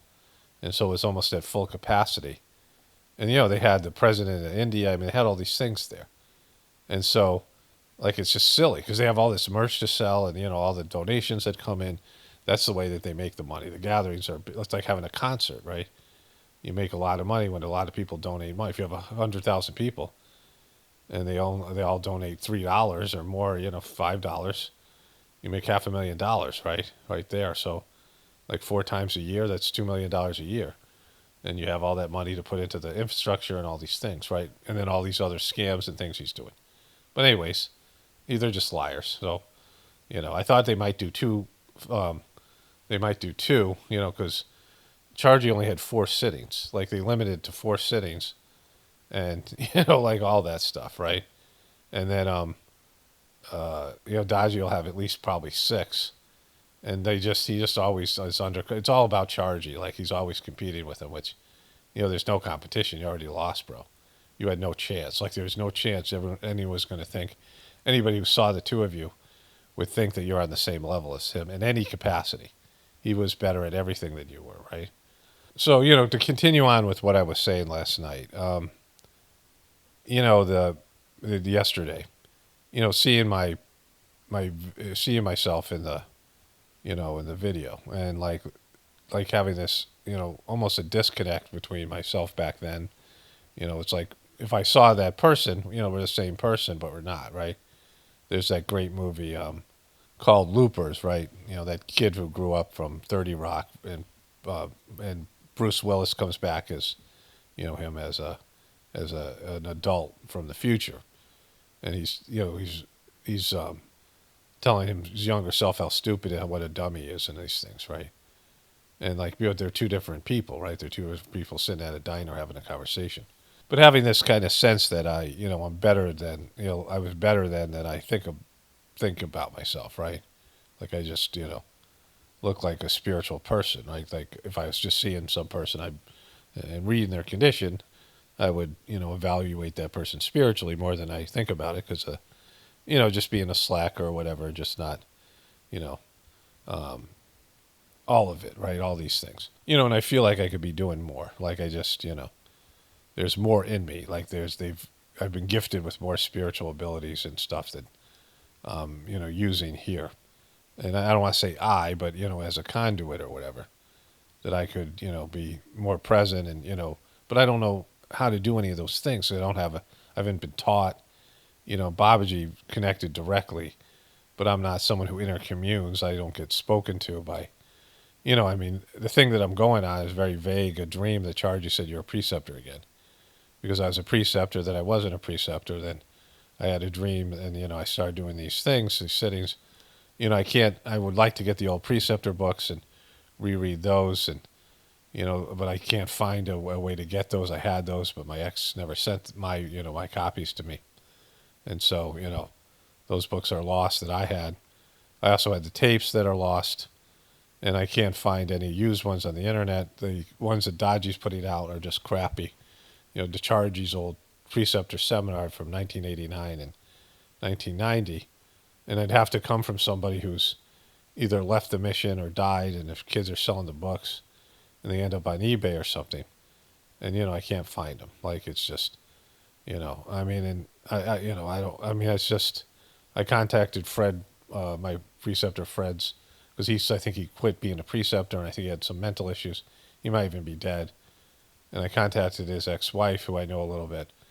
She didn't get back to me. So I've done what I can to try to find these books, but I'm limited because I'm not in contact with any of these people, and so whatever. Like someone who didn't want the book, or I pay above market value for it just to whatever it is, but I can't find it, and it's just I don't know if any of them will end up in like the eBay type situation at some point. But I've looked consistently, and it's not just the book; it's the whole thing, right? Like it's just not having somebody there, like a master overseeing the things, right? Just on a spiritual level, certainly from the etheric world, yes, but not a living master. But then I thought about this. This was the other piece to this, and this speaks to what happened with Dodgy. That I've been doing this, talking about Saj Marg. And it's a little bit. It was for some period of time, Heartfulness, since 2014. And there's a period where I felt like, all right, the clock's ticking. I gotta just really talk about it. as like, this is the solution. And, I mean, this is all I know. Anybody who respects my opinion or my, whatever I have here, this is important. Like just, not that I don't recommend things like, especially this, because people have to come to it on their own, but just, I was talking about it every video because I thought this is, an opportunity, the door's closing. And I looked at the Gratefulness meditation channel, and, the average sitting video, I'll look at it right now, gets, last one got 113 views, 119 views. This is, 145 views. And so the weekly meditations are getting, the Chargy Gathering got 219 the first day, the second day 96, and the third day 127. So, maybe 200 people were doing it. But the individual sitting, one here got, a couple got 200 views on July 17th and July 10th. And so, between 1 and 200 people are doing the individual sitting, which is great, right? When I started in 1993, there was about 400 good, solid American, non-Indian Abhyasis. And that number stayed pretty consistent, like 500 maybe, total. Like it's a lot of people. I was thinking because I get about 5,000 views on my videos. And, I think that's a very low number. Like there's videos I had that got 2 million views, right? But on a regular video now, it's some of them are up to 6,000, 7,000. I'm getting more views. But even when they were down to 4, like I know what 3,000 to 5,000 people look like because every Sunday in Chennai there was 3,000 to 5,000 people. That's a lot of people, right? If there's, if I was giving us, because I was doing a comedy show or something, that at a small stadium, one of those concert halls, small concert halls or something, that said 5,000 people, I'd be overwhelmed by the amount of people there, right? And so on my regular channel, I get 5,000 people listening to me pretty much every other day, whatever it is, when I release a video. When there was 1,000 people at the gatherings in Molina, Georgia, it was quite a number, and then 20,000, 30,000 people. It's a lot of people, right? The gathering 2020 that had 70,000 people, that was, quite extraordinary, the amount of people that's there, right? But in terms of America, there was been about 400, 500 people who were, American, grew up in America, not Indian, Abhyasis. And just the Gratefulness meditation, we have probably like 100 or more who are doing this practice, right? Which is, 1/4 of that just from my YouTube channel, right? And my YouTube channels. And maybe 1,000 people started from, like, tried Saj Marg or Heartfulness because they heard it from me, like maybe 1,000 or more, like, let's say 2,000, like be generous. I mean, I don't know how many, I mean, it's definitely it's probably under 1,000, but, but let's say tops 5,000. And all those people, there's now about 100 or so, 200 or so people who regularly do the meditation. Some, are not, maybe do their practice, meditate every day, maybe do their cleaning. Again, they're not being trained by a preceptor. They just have the info I leave on my, on my channels, right? And I get about 3 or 4 comments every time I release a sitting on Tuesdays, right? And so, I've had 100 some odd million views on my videos. And of all those people, 100 million people, whatever it is, because some of them are repetitive views. But let's say there's 50 million different people that have seen my videos, like even 20 million, right? Even a million. But like it's probably, 50 million, let's say. And out of that 50 million, 30 million people heard about Saj Marg in some capacity. And out of those people, 1,000 or so have done the meditation. And out of those 1,000, 100 to 200 have stuck with it, right? And so, the thing about Saj Marg is if your soul chose to do it, you'll find your way. If your soul knows about it and it's chose to do this, you'll find a way to do it. You'll find a way to connect to it. And it's not that many people. Like they say there's hundreds of thousands, but I'm talking about like the real, people like me who were like, oh, this is my thing. This is it, right? It had some profound experience. And this was like, you see how like your whole destiny, your whole life's path, everything that happened in my 29 years of life, led me to that moment to go to this guy Fred's house and get these sittings. Like it was, it was the turning point in my life, right? It was the difference maker. Everything that's happened since then, the transformation I've gone through is because of that, this big, this big moment where my first three sittings that I received, right? And how profound they were, and the big experience that I have, right? And that every gathering that you go to, you don't think you're going to go to a gathering, or you don't think you don't have the money, you don't have the time off, and something happens and you end up there. Like every one of these spiritual things that I've been a part of, and how there was that whatever went into me going, and the way that it ended up, and all these things. The one in 2020, which was imperative to me to see what was going on with the mission, and right before COVID and these things, right? Because without going to that, I would have limited information. Like it was, just all the stuff with Diaper Baba and all the things that were going on there. It helps me see the issues with Daji, and open my eyes to, something that I thought was impossible, that a master of the system could fall like he's fallen, right? But, there are people like in basketball, they call it being one of those ones, which is a generational talent or player. And there's people in the mission who are like that. Like they're, people have contributed, and they're just, this is, they're devoted to this system. And maybe there's 5,000 of those people, 10,000, they're not doing it just because they have to do something, right? Because I was not a person who was a spiritual seeker consciously. Like I was interested, had a curiosity about these things. And I had this time when I was really into, the Catholic religion, these prayer meetings my mom used to have when I was in like eighth grade. I was 12 years old, 12, 13 years old. I thought about God a lot. And then I, started using drugs when I turned 14, and I, didn't think about God at all till into my 20s. I started having going to some of these new age spiritual things. Partly because my girlfriend sort of dragged me to some of these things, and she saw a therapist that I ended up going to see, who was a medium and a channeler. And both of those people, the therapist and my ex-girlfriend, couldn't do Sajmark. The therapist had started and tried it, and she felt the energy, but she rejected it, right?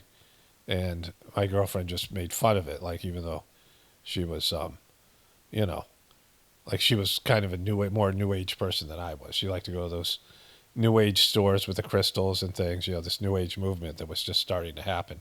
But we had broken up at the time, and we talked, and she was kind of weirded out that I was doing this. And I talked to her, I mentioned, Babaji.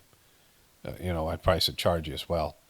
And she had a friend, a girl who used to burp and say Bobby Oba when she burped. So she called Babaji Bobby Oba, which was kind of disrespectful, So, it was what it was, right? But I'm saying that, my brother couldn't feel anything. And I don't know if he's quit now.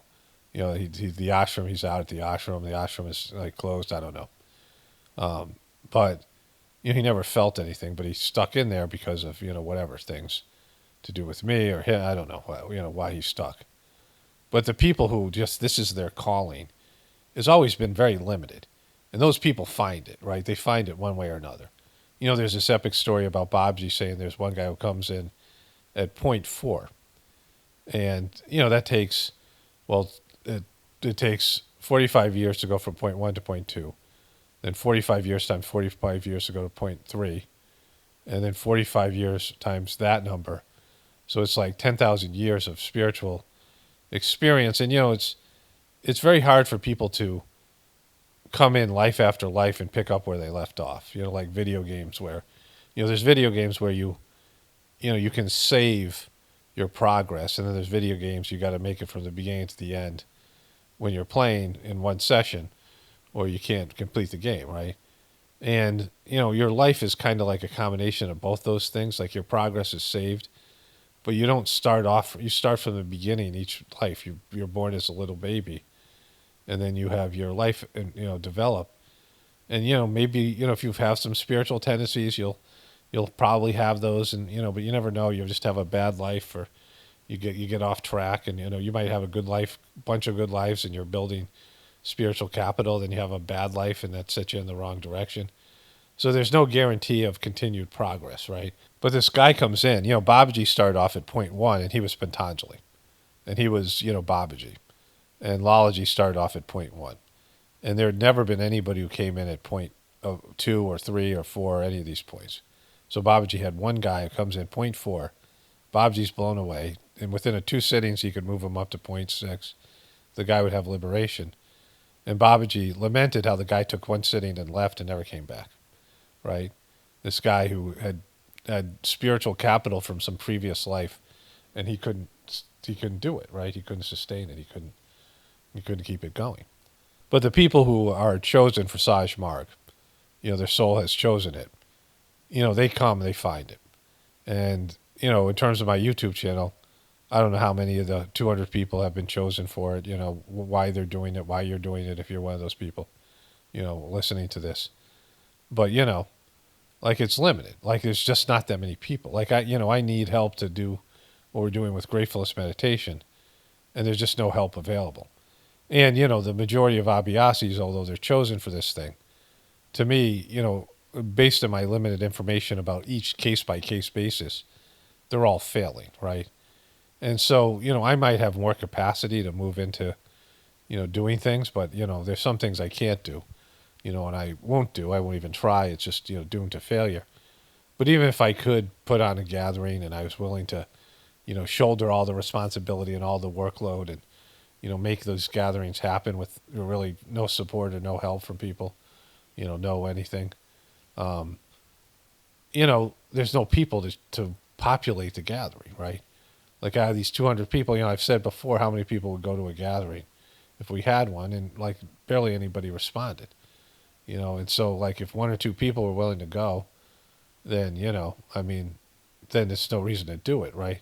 I'm not that one of those 2 people isn't, just a few people, it's great doing any kind of gathering, but that isn't even a group. Satsang is supposed to be 100 people. Like you should go to Sunday satsang every day, and there should be like 100 people, at least 20. So 100 people is nothing, and I don't know how committed people are to the system who found it, through this channel. But so in terms of like being people who are, really a part of this thing, it's a small number, right? And that's just what's available out there. Like this has been available, it's on the internet, right? And Charju is coming here every year, and only a handful of people would find it, and lots of those people would quit, right? And so the people who were supposed to find it would find it. Like, you would just find it. You would. Something would, the circumstances would unfold. Like it was part of a plan. And right now the plan is most people just can't do it or won't do it. And like I said, like I really wasn't, like I'm not I don't have this divine kind of, the desire to be a spiritual person, like on an egotistical level. These people who traveled to India in the 60s, and, some of them found, they all wanted to go on these spiritual journeys, like the Beatles and all these people. And they found that there was spirituality in India and this New Age practices. And all these people in the world, the New Age practices, there's millions upon millions of people doing some New Age shit out there. And only a handful of people find the real thing, like the best thing, that's Saj Marg, right? And they find there's some of the things are valid, some of the practices are valid. But in terms of spiritual benefit, the Saj Marg system is a clean vertical path to connect to the divinity within you, and nothing like it's ever existed, at least according to the system. It's just a one-pointed system to help you connect to divinity, and a fast track you into your spiritual yatra and things like this. And not that many people find it, even people who are spiritual seekers. Like they find something and they go on a spiritual journey, like they have a valid spiritual journey in something else. There's people who are doing religions, who do the religion really well and become spiritual, saintly people, higher developed souls. There's higher developed souls in all these different practices. Every religion has higher developed souls and saints. Every spiritual practice has higher developed souls and saints. But those people, would best benefit from Saj Marg. It's not for them. They can't find it. They don't have a connection to it, right? At least for now. And I don't know in some dystopian future if that'll change, and hopefully it will. But it's very limited, right? Like think about the trends, like how many people have a cell phone, or how many people have watched, watch YouTube every day, or go on social media. How many people watch the Kardashians and just the crap out there, right? I've watched a lot of shows, and I want to talk about this on my other channel today. I want to wrap this one up. But I've watched a lot of shows that talk about the brutality and the way human beings will torture other human beings.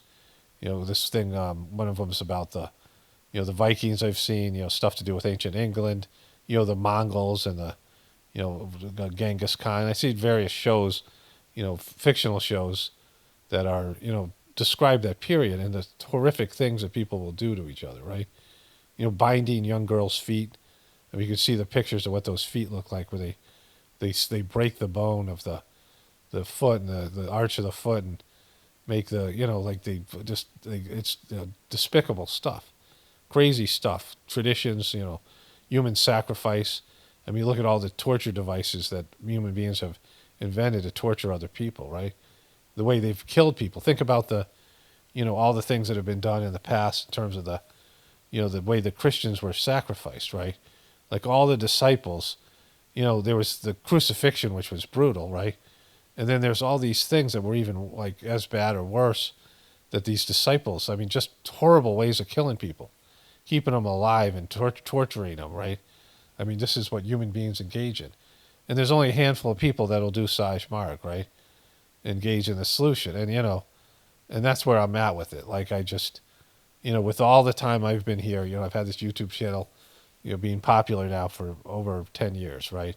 The YouTube channel's been around since 2007, and it popped in 2014, the end of, the beginning of 2015. So this December will be the anniversary of my first video going viral, and then, getting 2 million views and my channel popping. And since that time, this has been a doorway to this solution.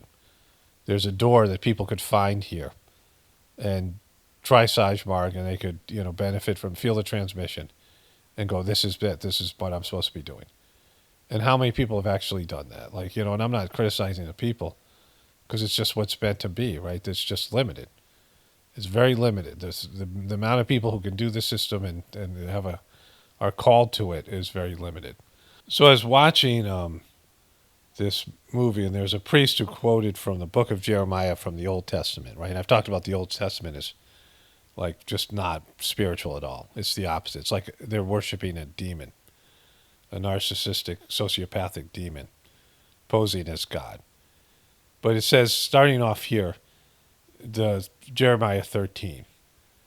This is what the Lord said to me. So apparently the Lord is talking to Jeremiah. So buy a linen belt and put it around your waist, but do not let it touch water. So I bought a belt as the Lord had directed and put it around my waist. Then the word of the Lord came to me a second time. Take the belt you brought and are wearing around your waist and go to Pereth and hide it in a crevice in the rocks. So I went and hid it in Pereth as the Lord told me. Many days later the Lord said to me, go now to Pereth and get the belt I told you to hide there. So I went to Pereth and dug up the belt and took it from the place where I had hidden it, but now it was ruined and completely useless. And so then he says, ruined, it was completely useless. Then the Lord came to me. This is what the Lord says.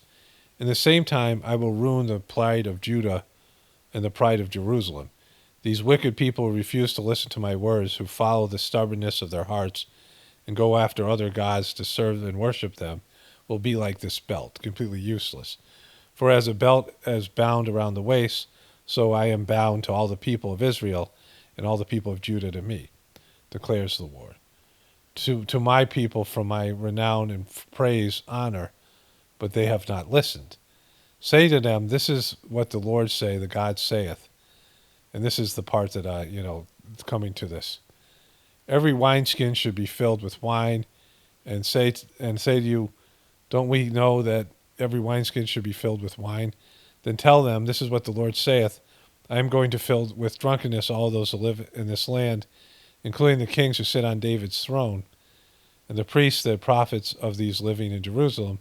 I will smash them, this is the part, I will smash them against the other, parents and children alike, declares the Lord. I will allow no pity or mercy or compassion to keep me from destroying them. And so he's destroying all these people who are not worshiping him. Like this is his attitude. So when the Jews were in exile, apparently, there's this time, if you've seen the Ten Commandments movie, where they're building false idols and returning to their previous pagan worship, and the God's not happy with it, their God. And he wants to destroy them and smash them, children and adults and all these things, because they had the audacity to not worship him, the one true God. He wasn't going to let compassion or mercy stop them. These are just, it sounds like a bad person who's like, this is what Trump would do, right? Sounds like Trump, right? When the people turn on him or they don't love him and he gets all jealous and, hurt in these things and whatever. And any bad leader, any dictator, any sort of dictator in person, right? But people would rather have this shit. People would rather have this fucking shit. This. Remember with David, David was ordered to go out and get 100 foreskins from I think it was the Canaanites, right? Like God, ordered him, or the king ordered him to get. David was the chosen one from God, and the king, he wanted to get the king's daughter hand in marriage, whoever the king was. He needed to get 100 foreskins, and David went out and got 200. So he cut the foreskins off of 200 dead soldiers. Like, he pulled their pants down, and he circumcised dead Canaanites and brought it back to the king so he could get married as a dowry. Like, that's, this is the kind of crap that people are, the human sacrifice, the animal sacrifice, the, God being a prick and a narcissist and petty and, it's not even a religion. It's not even anything to do with divinity. The Old Testament, and then, the New Testament is remedial in its way, too. It's much better than the Old Testament. But, if you understand this, what the fuck? WTF, right? Like, this is what we're dealing with. And this is what people will gravitate to. And then people don't even want this. Like, people just want to, if you looked at what happened at the Democratic National Convention and things, it's a demon fest, right? It's a freak show. And people, billions of people are doing something of a low nature. And a handful of people are looking for God internally and find it in some capacity. And then a very small percentage of those people find Saishmark. But there's chosen people for it, and those people have either found it now or they're going to find it in the future. And it's not that many people. Like, I don't know. Like, maybe at some point there'll be a bumper crop. We'll see. But right now that isn't the case, right? People who see it, feel it, get it, and, want to do it. And, I've seen it over and over again. My people, I thought might get it, or people, who, people are my friends, whatever, relatives, whatever it might be, right? I know my kids would do it, all these things. And it wasn't for them, right? It just wasn't. And it's, it was used to bum me out, but now I just accepted it because it's reality. And you can't force something that isn't there. There's a connection that has to be there, and most people don't have it, or they're too gross to recognize it and actualize it. But either way, it's a very small number of people. So I'm going to wrap this one up here, and then I'll continue on, whatever. Okay, so I want to talk about evil. I'm very aware of it, like just being up after watching the Democratic National Convention, and then just, I've had this, there's going to be like two complimentary voiceovers that are going to go up on my Gratefulness Meditation channel and probably my backup channel. That will be also a part of the Journey series. That's right now just for members because it just, I'm putting out too much content and other reasons. But anyways, so there's things that are going on in my personal life, not so much to do with me and, my, direct situation, with my wife and my son or whatever. But my wife's got a relative who got turbo cancer. Somebody who's a, very liberal Democrat and who, my wife tried to talk to about, these things. And that person's got turbo cancer. They had, they had cancer in remission, and then they, they were very enthusiastically getting the poop, and the roosters, right? And got turbo cancer, is dying poorly, right?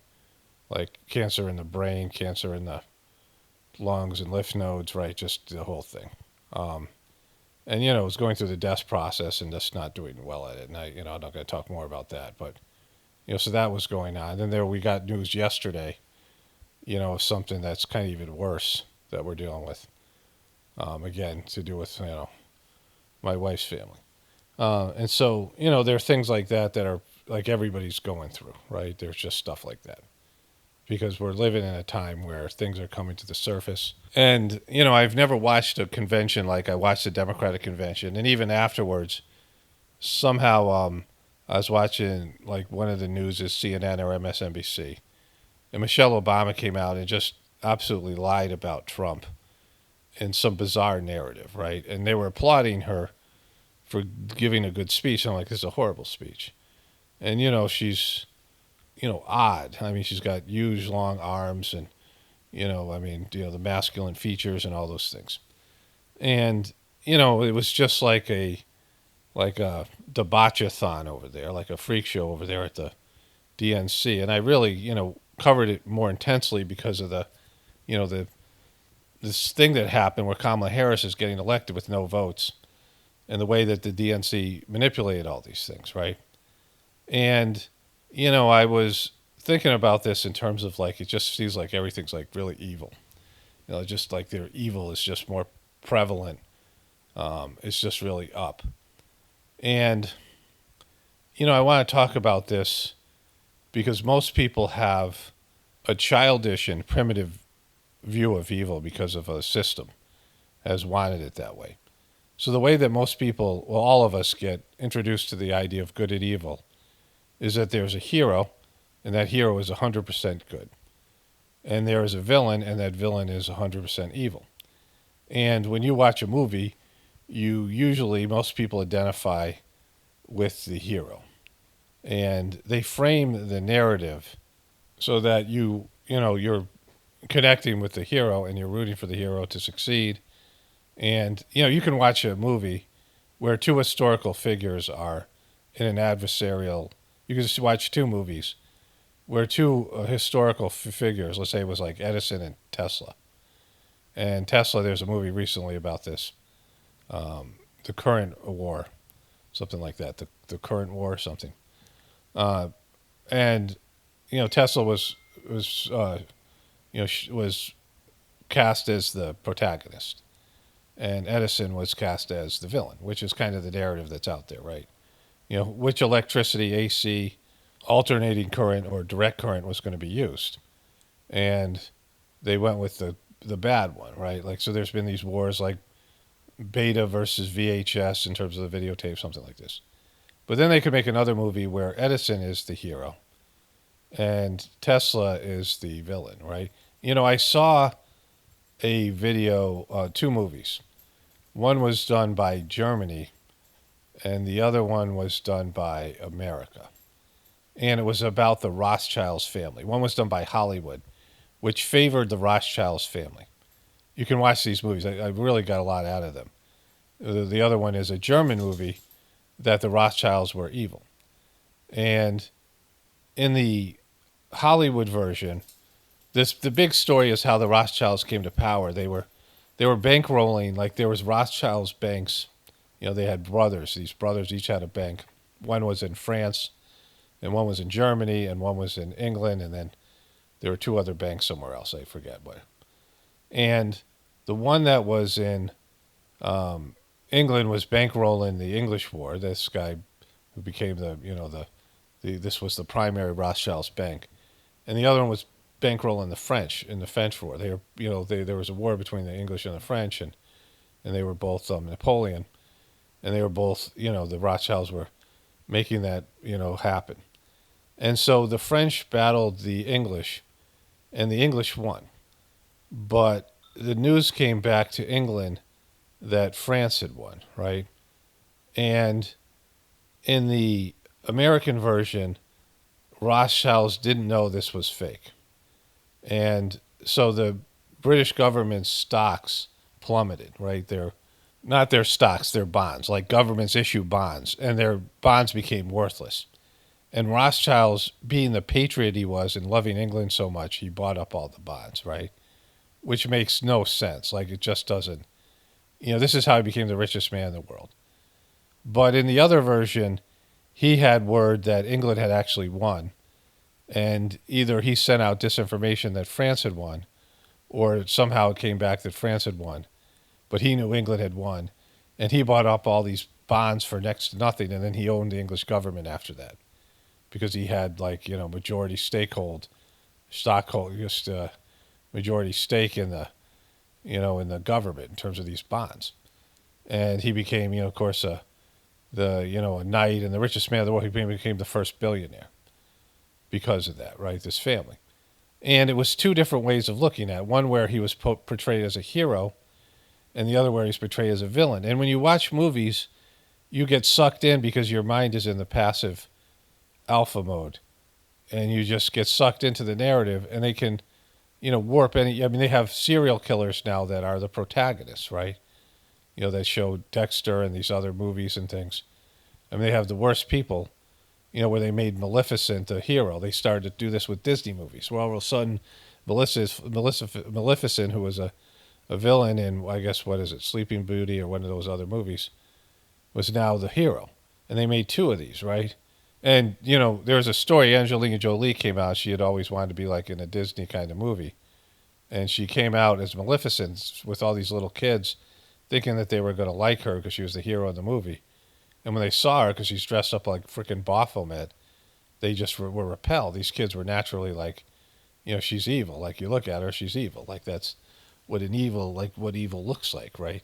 And she thought she would be, like one of these Disney princesses or something. The kids were, like running for the hills, right?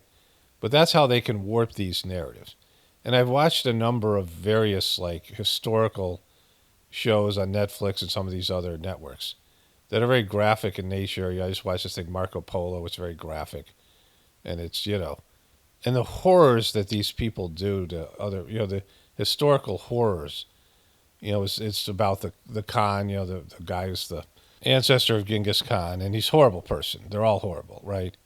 And they're all doing evil. Like, both sides are both evil. Like, you can't say there's anybody to root for because they're just all, like, they're disregard for human life and torturing people. They're breaking the feet of these young girls that use this Chinese tradition to break the arches so that the ball of the foot meets the heel and some kind of deforming them. Of course, we know about like genital mutilation. I mean, there's just ways that people have of torturing their kids and torturing people, enslaving people, and just like these torture devices. I've watched the Vikings, and my wife and I just watched this another version of King Arthur and some of these other things, and it's just the torture that people do. Burning people alive, like all these horrible things, right? And just bad stuff, right? And like things that are like abominations, and that's gone on forever. There's 28 million like legitimate slaves, people who are owned in the world right now. 28 million, like that's a lot of people, right?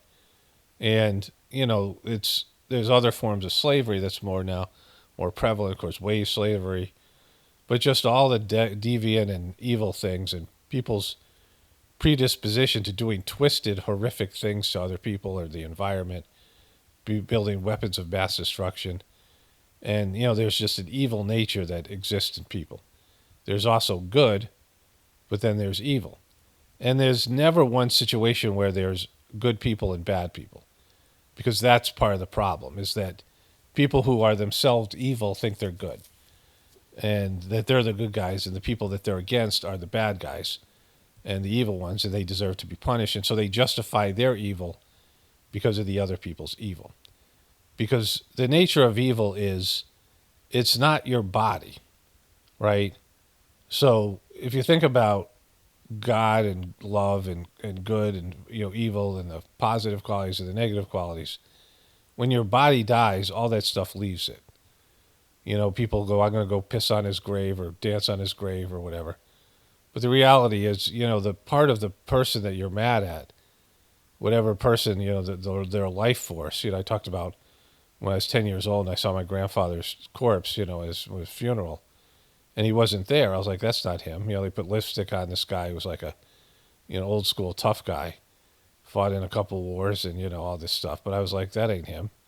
He's gone. Like, that's just, that's a shell. Like, he's shedding his his shell, his whatever it was. And, I couldn't articulate it because I was a 10-year-old kid, but, everything that you are goes with you. And this is the idea of samskaras, which is by far the best explanation, impressions that you take with you that have energetic, element. It's like storage. It's like, your etheric soul has a storage of your life, right? And your decisions go with you, and your addictions and your good things and your bad things.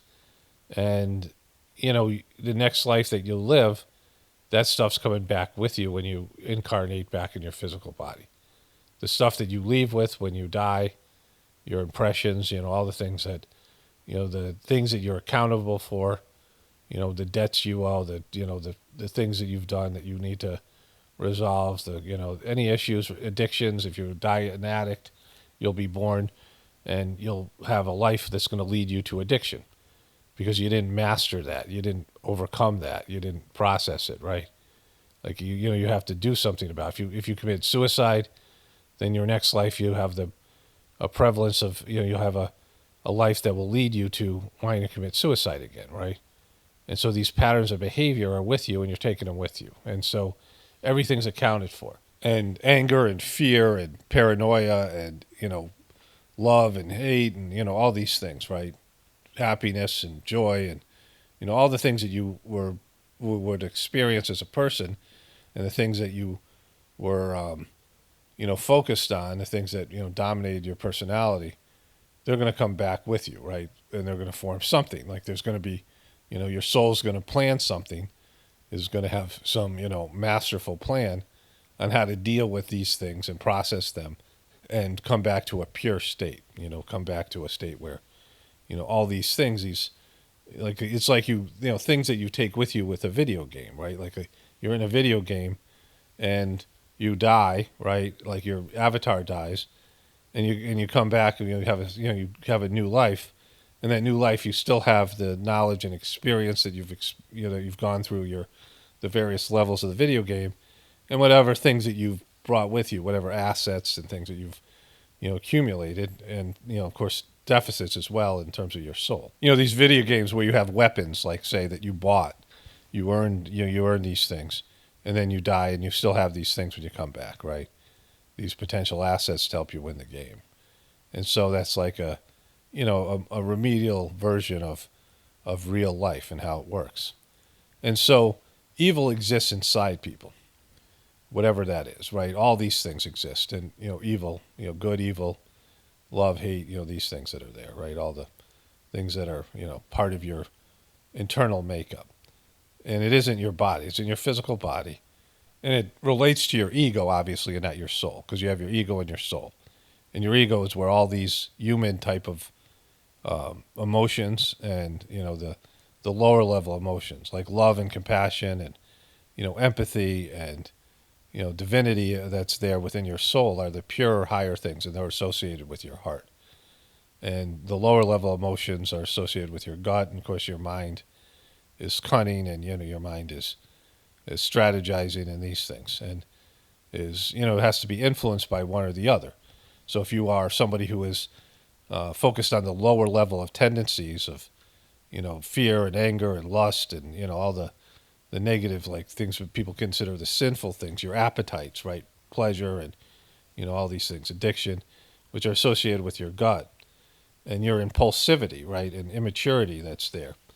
And that's why you feel all these things in your gut level in terms of your expression on your physical body. And then your soul resides in your heart, also where all this stuff is accumulated in terms of your actions and things. But anyways, this stuff all resides in you etherically. And I talked about this in my book. I had written a workbook, and it was Transforming Abuse, right? A soul-driven existence. And, because I worked with this in terms of being a counselor, a clinician in treatment centers with sex offenders and, all these types of things, the assault cycle. And, I came to understand that it's like a computer virus or a physical virus. Evil is injected into people in trauma, right? And so, like you take something like physical abuse or sexual abuse or emotional abuse or these things where people mistreat other people. And a person who has been abused themselves and has been injected with some sort of evil virus then does it to somebody else, like a sex offender has been sexually offended and has had some sort of sexual abuse, and they have this virus in them, and then they offend other people, other kids, whatever it is, right? And then those people now have that virus, and there's a thing called the trauma outcome process, right? There's a few things that we use to look at this. There's one thing called the assault cycle, which was a series of steps a sexual offender would go through before offending. It always started with victim statement, and this could be applied to any wrongdoing, criminal behavior, where you have a poor me, a victim statement, where you feel like you've been wronged. Criminals and people who indulge in the most evil are always victims, and they're abusers because they're victims, right? Because they have an abuser and a victim inside of them. They've been victimized, but now they also have the experience of the abuser. You had an abuser in your life, and you've internalized that person, right? And whatever that is, it could be like a tyrant, right? Like a governmental tyrant, and abuses the people, and all those people internalize that abuse, and then the soldiers, the foot soldiers, and the minions that do all the evil bidding for the abusive person who leads the country, a demonic king, and the whole country suffers from abuse and trauma and things, and other countries are invaded, and the horrors of war, right? When talking about these ancient, civilizations, but it happens in, war. There's a movie called, there's a movie about a tank called Fury. And there's like all this evil stuff these guys, American soldiers, are doing. The sort of raping and pillaging that happens in these, in wartime, right? The war has been described as the absence of God, right? Where evil exists. My brother went to Vietnam, and he told me all these stories of things that he experienced, and then he became a counselor for veterans in the late 90s. And he told me these stories that these veterans were traumatized with. They were living with these things that they had seen, and some of the things, I mean, like they're, I would say just the story itself is traumatizing. That people would do these kind of behaviors, right? The vets themselves, or things they witnessed their fellow soldiers doing, and things that the people there were doing. And these countries that are, I mean, we haven't experienced being invaded yet. But when we do, and you see the kind of depravity that slips in, and evil slips through these countries, right? And it's just people, the worst kind of behaviors that exist inside people come out. And they're all inside of you. That's the thing. They're inside, they're internalized things, right? And so when somebody gets abused by somebody, the abuser injects this evil virus into them, or whatever it is, right? Not just abuse, any of these things. When evil is done to you by somebody, it's like it's injected into your system, and now it's part of your ego. And how do you cope with it? This trauma outcome process I talked about. And you can like hurt yourself, like if you've been abused. So you can pay the evil forward and abuse somebody else. You can cope with it, or you can hurt yourself, right? Like you can hurt yourself, and hurting yourself or hurting somebody else is like, you think, well, hurting yourself is somehow better. Well, but that in itself becomes something, right? I lived with this with my ex, who was constantly threatening suicide and, cutting herself and things like this. And it became, traumatic for all of us, my kids and me and the family, because she wasn't able to cope with her, her victim consciousness from her parental abuse and things that she had suffered, right? The only healthy solution is to find a way to get rid of the energetic abuse, which I, dealt with in this workbook, which, I'm never going to, I mean, I would have to go back and rewrite the whole thing. But I knew quite a bit about it, and, it has to do with the Sajmark method of meditation, the cleaning. But how do you deal with trauma that happens to you when you get evil injected into your system? And we all are getting that every day, because it's in our media, it's in our world. We have our, everything that's so demonic and degraded, and people want to look at it like the right wing people want to look at it like it's just coming from the left, because they're the good guys, and you've been programmed to believe that you're a Christian and you're a right wing person, and you're a good guy, and the liberals are the bad guys.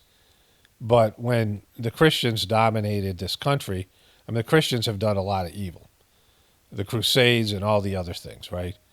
They had armies, and the armies did bad things, and the religions themselves did bad things, torturing people, sexual abuse, all this stuff. Like these religions have been bad because they've corrupted and they've gone to an egotistical, evil dark side, and the governments that support them. And so there's no good guys here, right? It's how you personally deal with evil, and then people collectively, because you're going to come across evil in your life, and it's going to be done to you. It's going to be injected into your system, and it's going to take the form of hatred and anger and fear and whatever it might be. And then how do you process that? How do you not engage in those behaviors and justify those behaviors because the other people are evil, right? That you have to die, you have to fight fire with fire, you got to fight evil with evil, and you got to do evil things to the evil people, right? And that becomes, where you become evil and you don't even realize it because you've kind of outsourced your connection to it. Like the evil now exists in you. What do you do with it? Like how do you get rid of it? Like all this evil now that's being, all the evil things that we are doing that we don't even know about as a country. All the evil things that are being doing to keep your lifestyle going by the intelligence community and by the government and the army, the military industrial complex, the corporations, and all this evil shit that's being done to prop up a system that's demonic and ego driven and disconnected from the divine essence that has manifested the universe, right? And so we all are suffering consequences from the evil system falling apart and the evil coming to the surface. And it isn't like something where you're like, oh, Kamala Harris is the evil one or the Democrats are the evil one, Trump's the hero. It's not, not only is that not the case, but it doesn't work that way, right? It's like the whole system. It's the deep state. No, the whole system is demonic in nature. I came across this, I was watching this TV show. There was this, let me find it here. There was this, this monk for this one of these Mongolian Khans had become a monk, and he reads this part of Jeremiah 13. Now, the Jeremiah 13, which is part of the Old Testament, which I've talked about, is just a horrible book because of the way it portrays God, right? But the Jeremiah his book is intended as a message to the Jews in exile in Babylon, explain the disaster of exile of God's response to Israel's pagan worship. The people, says Jeremiah, are like unfaithful wife and rebellious children. Their infidelity and rebelliousness made judgment inevitable, although restoration and new covenant are foreshadowed. And so this is about God being petty and jealous, what they're calling God, and it isn't God.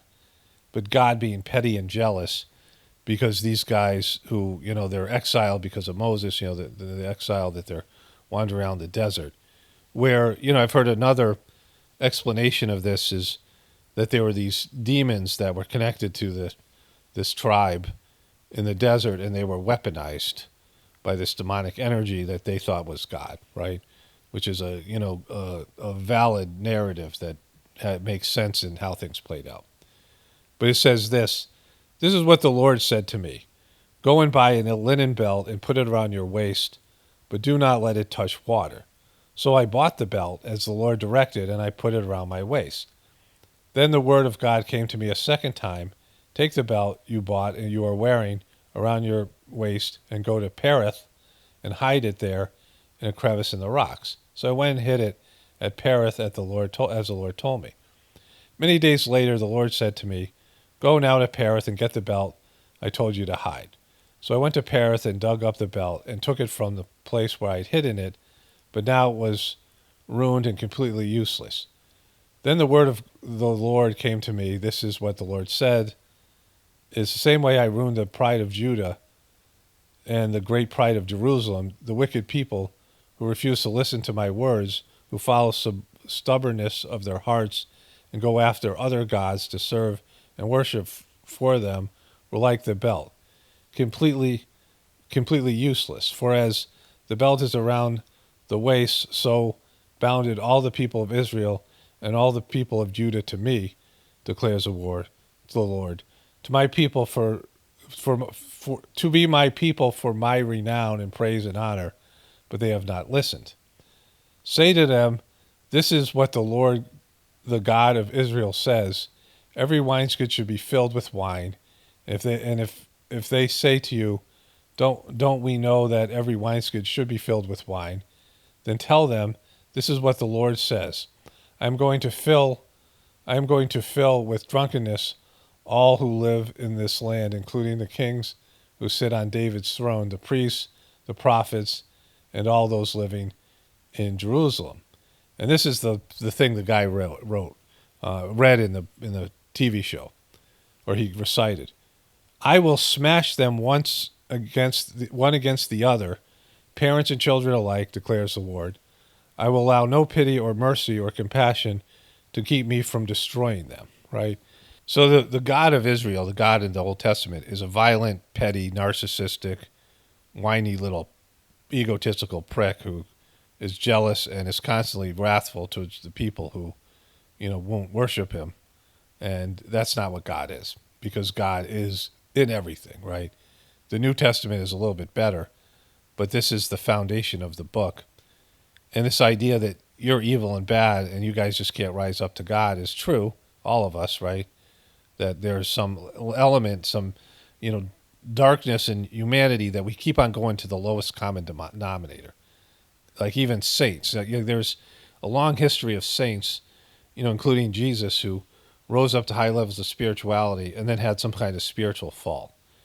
The planet is so, easily compromises people and takes them away from their soul's path. People get lured away in whatever pleasure-based, power-based, whatever it might be. And saints and spiritual people, this happens quite often. It's, sad and it's part of what we are. But we do have divinity within us, right? And it's ultimately God's, we're God's creations. And whatever abomination that we've become, that was a possibility within God's manifested universe. Like this is, victim consciousness and evil and all these things that exist, hatred and things. They were human creations, but we're all God's creations to start with. Everybody's a child of God. Every soul is, everything in creation has some sort of spiritual essence and energy, right? And God's system, the divine system, has contingencies to deal with depravity. And one thing is to wipe out the civilization, because it has to be. Like it's a cancer, like our civilization's a cancer, and it has to be wiped out. There's no other solution. Like there's good things here that we enjoy in our lifestyle and things that we like about, plane travel and car travel and air-conditioned rooms and, heated whatever it is, hot water and, cold, all these things that are available. Running water. I mean, there's a lot of great things in our civilization and things that we would have trouble living without. And so that's like the too big to fail part of, what I talk about this quite often.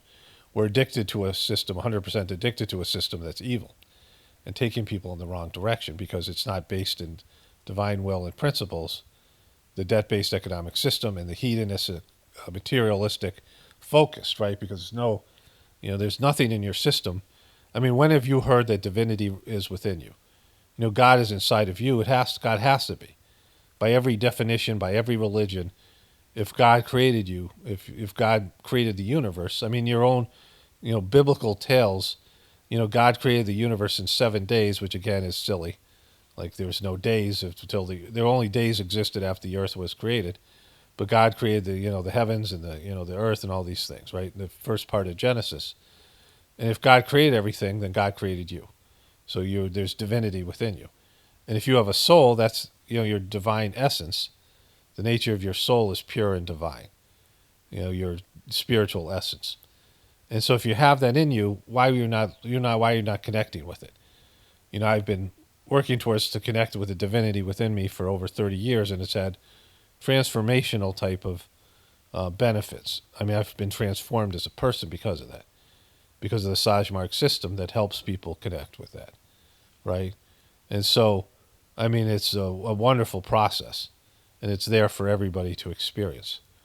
But why wouldn't you be told that? Why wouldn't your religion tell you that? Why wouldn't you be, aware of this at birth? Some cultures you are. In some cultures, they talk about the divinity within you, right? The namaste in Indian, the Indian culture, right? Pranams, where they, the divinity within me bows before the divinity within you, right? Recognizing that people have a soul and a spiritual essence. I mean, people think about their soul or know that they have a soul, but never think about it. Oh yeah, I have a soul, but what have you done to connect with it? Like you have an ego, right? Your ego's running wild, but your soul is just being neglected because of the nature of our our religion is remedial and demonic, and it's gone over to the dark side, and the majority the major religions have been compromised. They're not teaching this fundamental principle. I have this book, My Friend Within, that's for kids about finding divinity within you. Like it's it's a board book, right? Except I couldn't do it on a board book because I don't have the it's on Amazon. But there's this element I talk about all the time, divinity within you. And I've had millions upon millions of viewers. Like I think with the deleted videos, I've deleted some videos that had millions or hundreds of thousands of views. I had a video that had 2 million views, and I had lots of videos that had either a million views or 800,000 views. Right?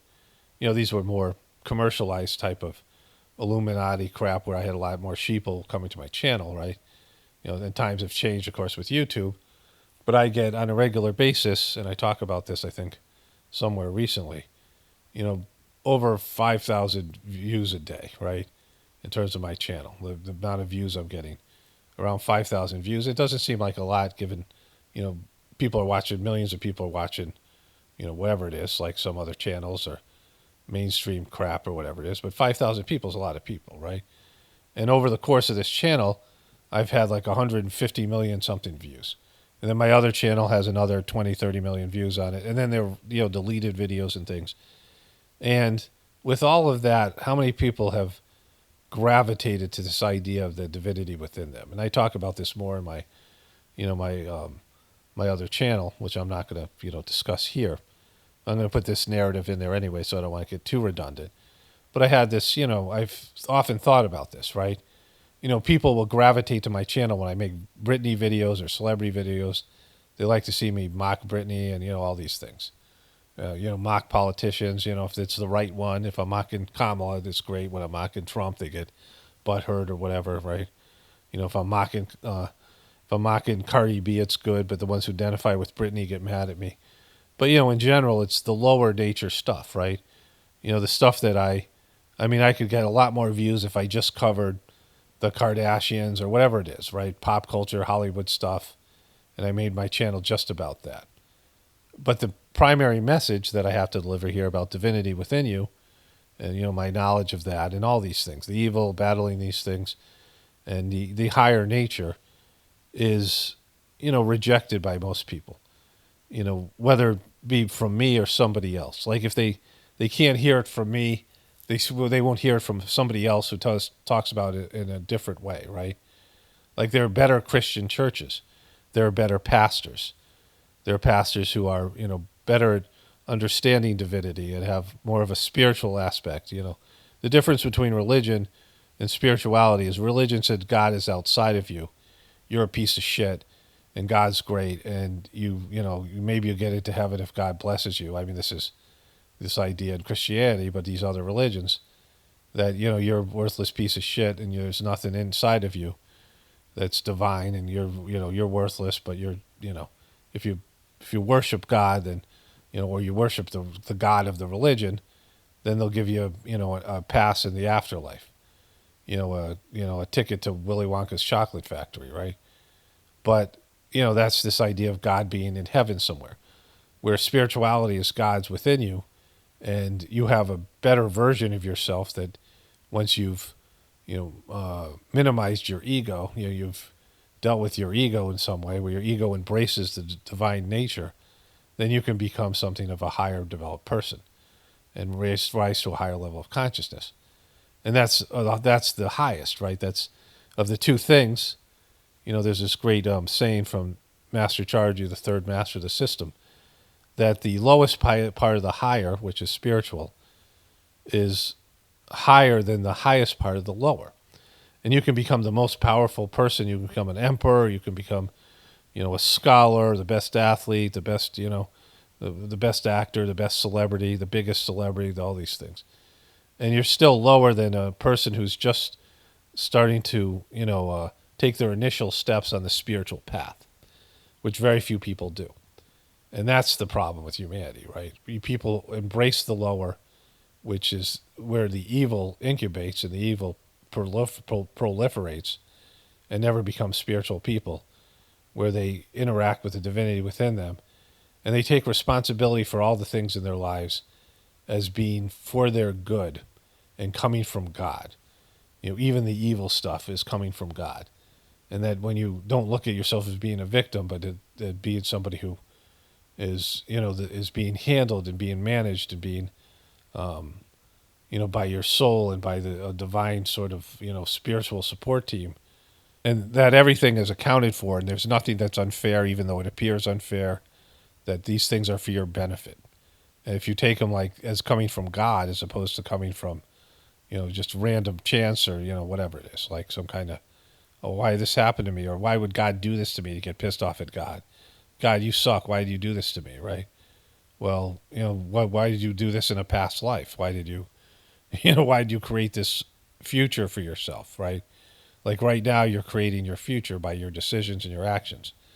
Your past has created your present, and your present is creating your future.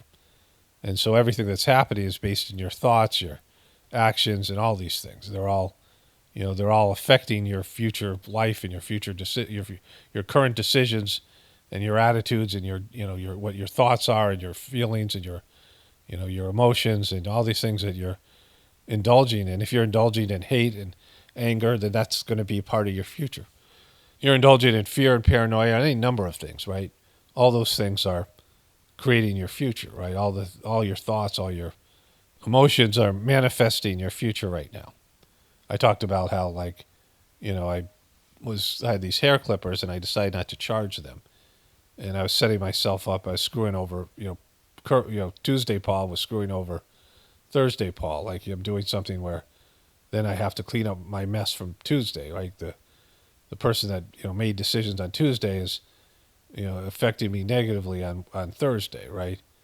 Like, I'm very aware of these things. Like doing something where I'm just kicking a problem down the road that a future future version of myself is going to have to deal with. My future Paul is going to have to deal with the problems current Paul is making for himself, right? I'm very conscious of these things on a day-to-day basis. So anyways, this is the nature of good and evil and all of it, right? That evil exists in every person. And what do you do with it? Like, how do you deal with it? And people don't know how to deal with it. Like, you've been injected with a virus, like a computer virus, and it's circulated inside your system, and it wants some form of expression. Like, the evil that's being, being projected out there in every aspect of our society, and the demonic nature of our society is a part of your ego, you're part of your psyche, you're part of your internal makeup, and it's looking to express itself. And how do you cope with it? How do you deal with it, right? And there's ways, I talk about the Gratefullness meditation, Saj Marg, the cleaning process, and, being aware of it and dealing with it, like dealing with it as a, being something that you have to deal with and not projecting it out like it's something outside of you. Your hatred, I talk about this, if you feel hatred, the object of your hate is, Joe Biden or Donald Trump or Kamala Harris or your ex or your spouse now or your one of your relatives or your parents or whatever, right? The person that you hate is the object of your hate, but the hate is inside of you, and that hate makes you feel bad. You have to get rid of it, right? Like, you have this resentment and hate inside of you, and if you indulge in it, and you feel like you're justified in hating somebody else, then that hate just consumes you. It consumes your internal world, and you see people like that in the truth community, justifying their bad behaviors, their lies, their manipulations, their evil behaviors, because they think that they're the good guys and they're fighting somebody who's bad, and they get to use evil to defeat evil, right? But then you become evil. You see these revolutions where people depose the current leader, and the revolution always gets really bad. It gets worse than it was under the like I've said, this governments suck. Governments are horrible. But when you take down a government, it gets way worse. And you see that in all these countries, like Libya, like all these countries where there's regime change. You take down someone who's an evil dictator, then there's all these junior dictators that your little wannabes that rise up gangs, and the vacuum, the power vacuum is filled by criminals, right, and sociopaths. So you take out one sociopath, and you give birth to hundreds of them, and everything falls apart. There's no rule of law. People say, all right, cops are horrible, police are horrible, militaries are horrible. Yeah, but you get rid of those, and then everybody just does whatever the fuck they want, and they express their evil, and then it just, everything falls apart. And that's going to happen here, and it's going to happen everywhere. When that evil system falls apart, if people don't embrace their higher nature, like it's this idea, when the deep state goes, that it'll be kumbaya and everyone will get along. No, people will be stealing from each other, killing each other. The system breaks down. You no longer have food in your grocery stores. People don't have any skills. They're mentally ill. They're warped people. They're already making bad decisions with an oppressive system that is keeping them in line. But there's no criminal justice system. There's no consequences for your actions. People will be murdering and killing and doing all these things because there's no authority stopping them from doing it. Right? There's no as evil as the system is, as evil as and oppressive as the system is, it's helped keeping the evil nature in individuals down. And it only takes 10% of the people to go south, and that's going to create fear and panic, and all the evil that now is incubating inside of people is now released and manifesting itself, and that's what happens. Like it's happened throughout history, and it's a sad fact that human beings tend to go to the lower. They flirt with their higher nature from time to time. I mean, that's all of us. We flirt with our higher nature, but then the lower nature comes out, right, and it dominates, and it's just it's been a problem with humanity, and it has to stop. Like it's coming to a point where there has to be one way or another, where people have to rise up to a higher level collectively, or they have to just wipe humanity out and try something else. Like it's been a failed experiment. I've talked about this in various videos. But anyways, this is getting long. Okay, so today is Thursday, August 29th, and making this last voiceover. I'm going to put 4 voiceovers up on a separate video that's going up on Gratefulness Meditation and the backup channel. And then this will be the last video in the last audio in the 155th edition of the Journey series. A lot of drama going on, which I'm not going to share the details about, but not with my direct family, but extended family. I talked about the cancer thing and some of it, but it's just seems like a tumultuous time in the world. The election is just so bizarre, and I'm covering that extensively on my regular channel.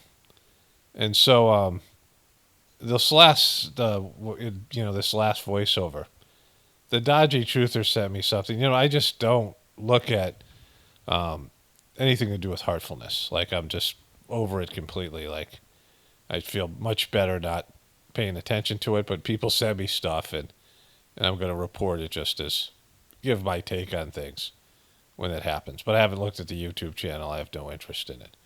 I've been watching a long video of that, the heaven video of that was made by Guy Jaris and the people of European. It's covered of charges, a European gathering in 2010, I think it is. And, I've been watching bits and pieces of it, just kind of, there's a little bit of a reminiscence thing here. And so Dodgy Truther sent me this, then I saw that I got an email on my backup channel. It's a different email address, and I haven't blocked it there just in case I, want to look at whatever's going on there. And so right after Kamlesh's birthday gathering that ends on September 29th, they're segueing into a yoga retreat, which is a paid yoga retreat, right? So if you're like a European or American or someone outside, Russian, whatever, there's these different population centers in these foreign countries where they'll come to a gathering, right? And that's a good time to come. Kamlesh actually has the best, I don't know what it's like in Kana, but weather-wise, it can be the monsoon season, so that sucks. It can rain a lot, so that's not great. But it's at least cooler there, right? But not. It actually gets pretty cold in Kana, like down to the 50s, 40s, where in Chennai never got below 70. And so, it's anyways, so people who travel from these foreign countries are at the ashram. So it's more than likely that they're going to do this yoga retreat, right? It segues right into it. So it says take 1 week yoga retreat with some guy, senior yoga teacher, to give you time and space to absorb what you received during the Mandara. And so this guy looks like I don't know what his relationship is to the mission, but he looks like he's like a regular yoga teacher, right? And isn't somebody who, like is an abhyasi, right? If that is like he does this as a main job, right? And so daily schedule 6 hours, and it's $100, 6,000 rupees, or $10,000 if you want food and accommodation in the yoga dormitory. Asana practice, chanting yoga sutras, pranayama, kriya, jaya meditation, and exploring kana. And so I think the meditation is not the Saj Marg meditation. It's associated with this type of yoga, right? Open to non-abhyasis, invite friends to enjoy this serene environment after the Bandara. And then it has Daji, who talks about how in reality at dawn, Babaji said, because we start in the Patanjali's yoga. So Patanjali's yoga, there are the 8 limbs of Patanjali's yoga. And the first limb is yama, which is ethical. There's these 5 yamas, which are nonviolence, truthfulness, non-stealing, these things, right? Nayama has to do with saying like being cleanliness, contentment. So these are like things that you do, like that you do to sort of prepare to be a yogic person, right? You get ethics and morality, and the other thing is sort of like work and being clean and things like that, right? Physical things. And then there's asana, which is covered in the hatha yoga, which is postures. Asana means postures. And so those are this is Patanjali was Babaji in a past life. Then there's pranayama, where you move your prana with breath.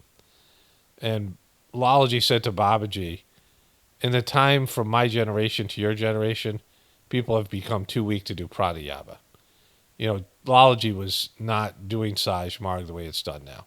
So he would prescribe things like pranayama, but he stopped doing it because it couldn't, people couldn't do it. They were just, they were degrading, right? And then there's pratyaharahara, I don't know.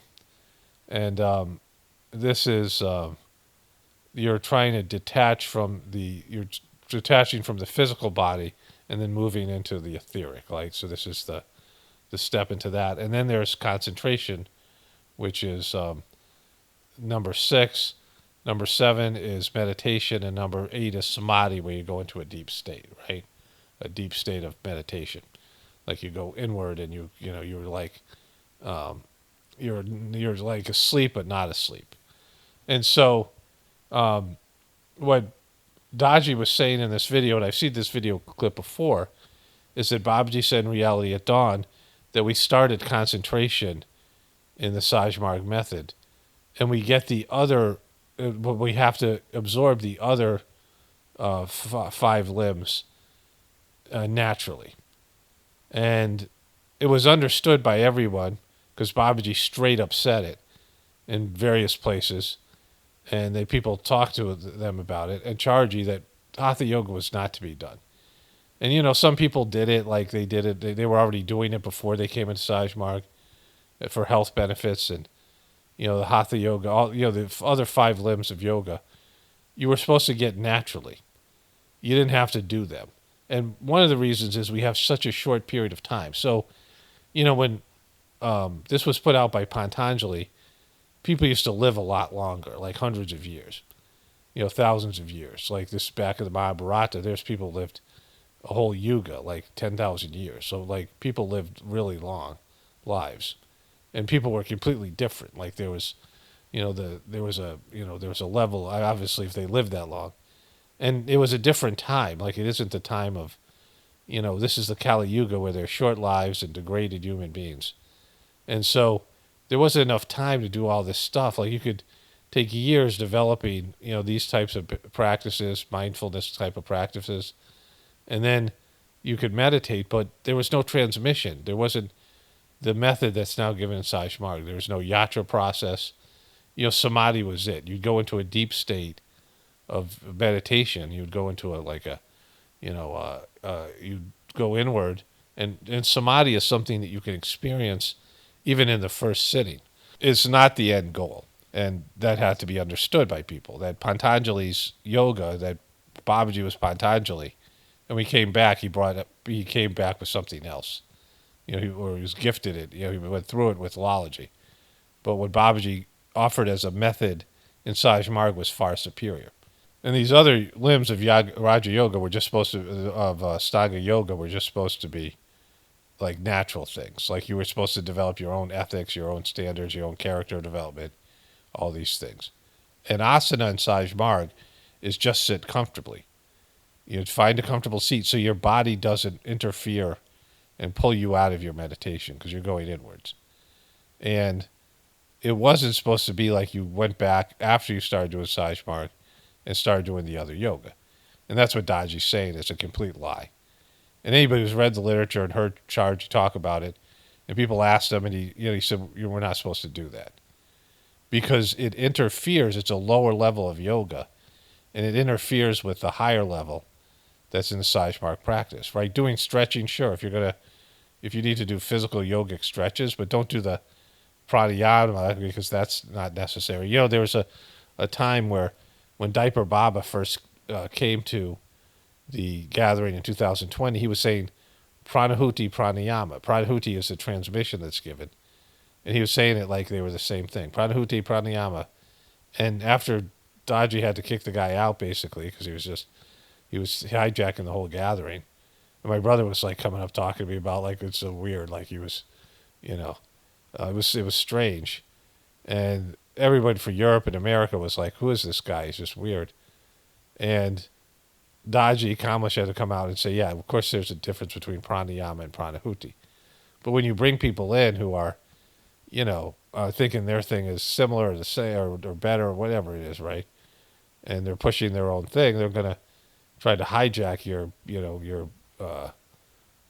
stuff that you're doing, right? Because he had never heard of Pranhuti, no one had, and very few people had, and that's transmission that's given. Prana is the same thing, but you're moving your personal prana with your breath.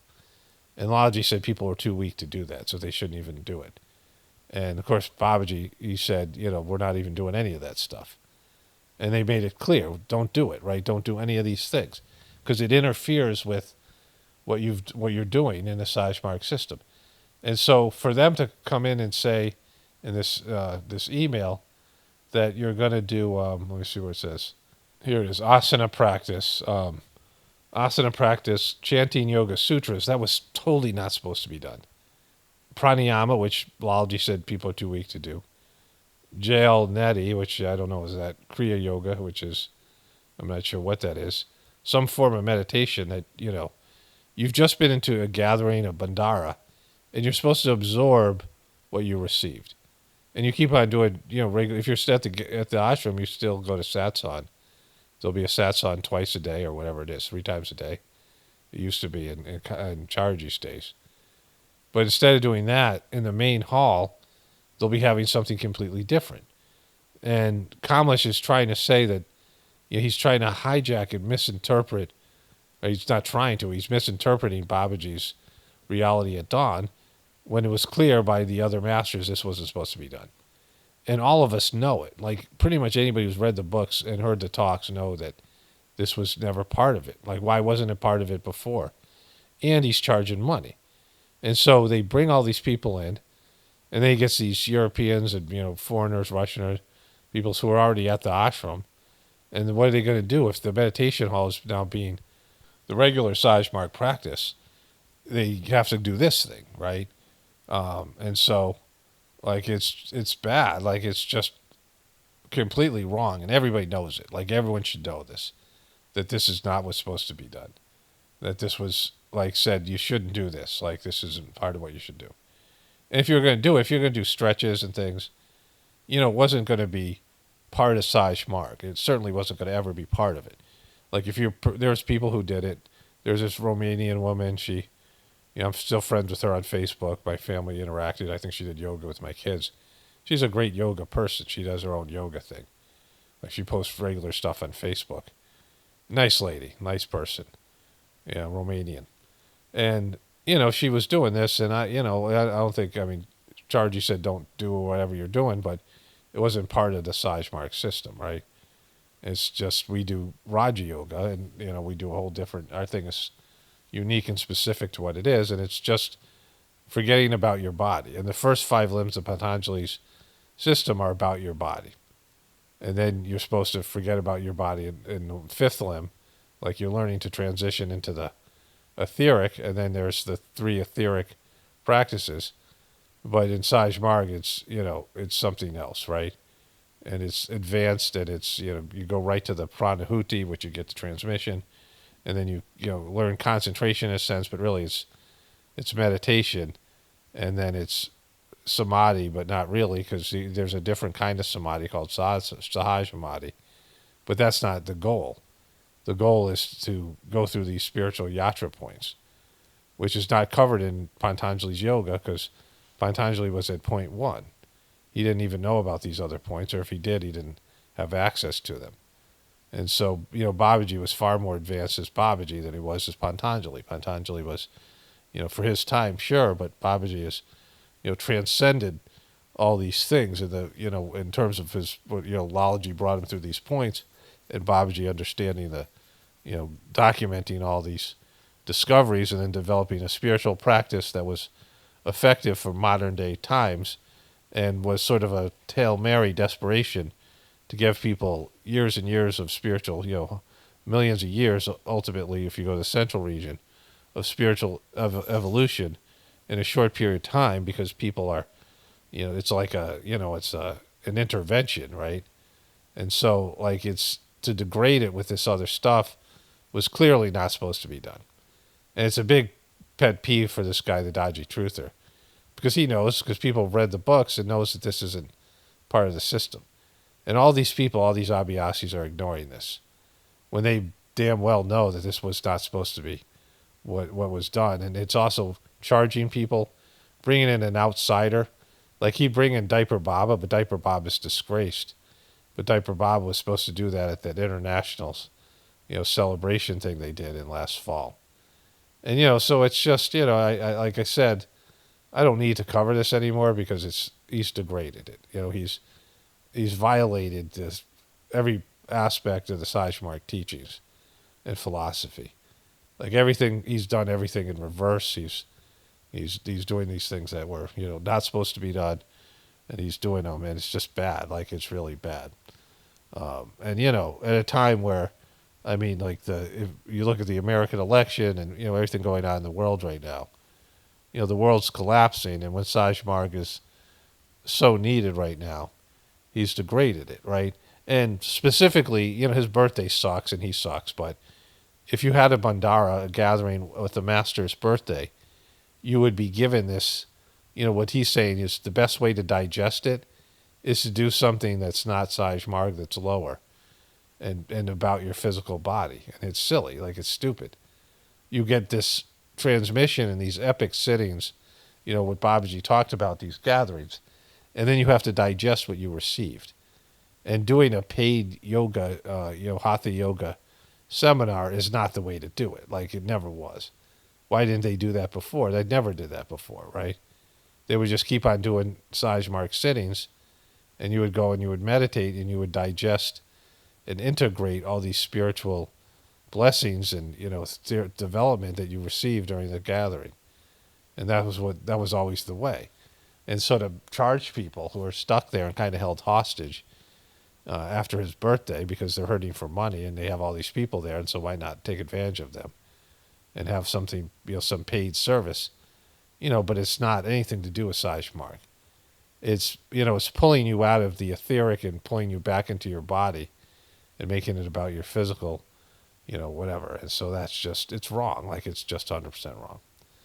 So anyways, I just thought I'd throw that in there because, it was sent to me, and it's everything that I've said in the past about, the degradation of the system.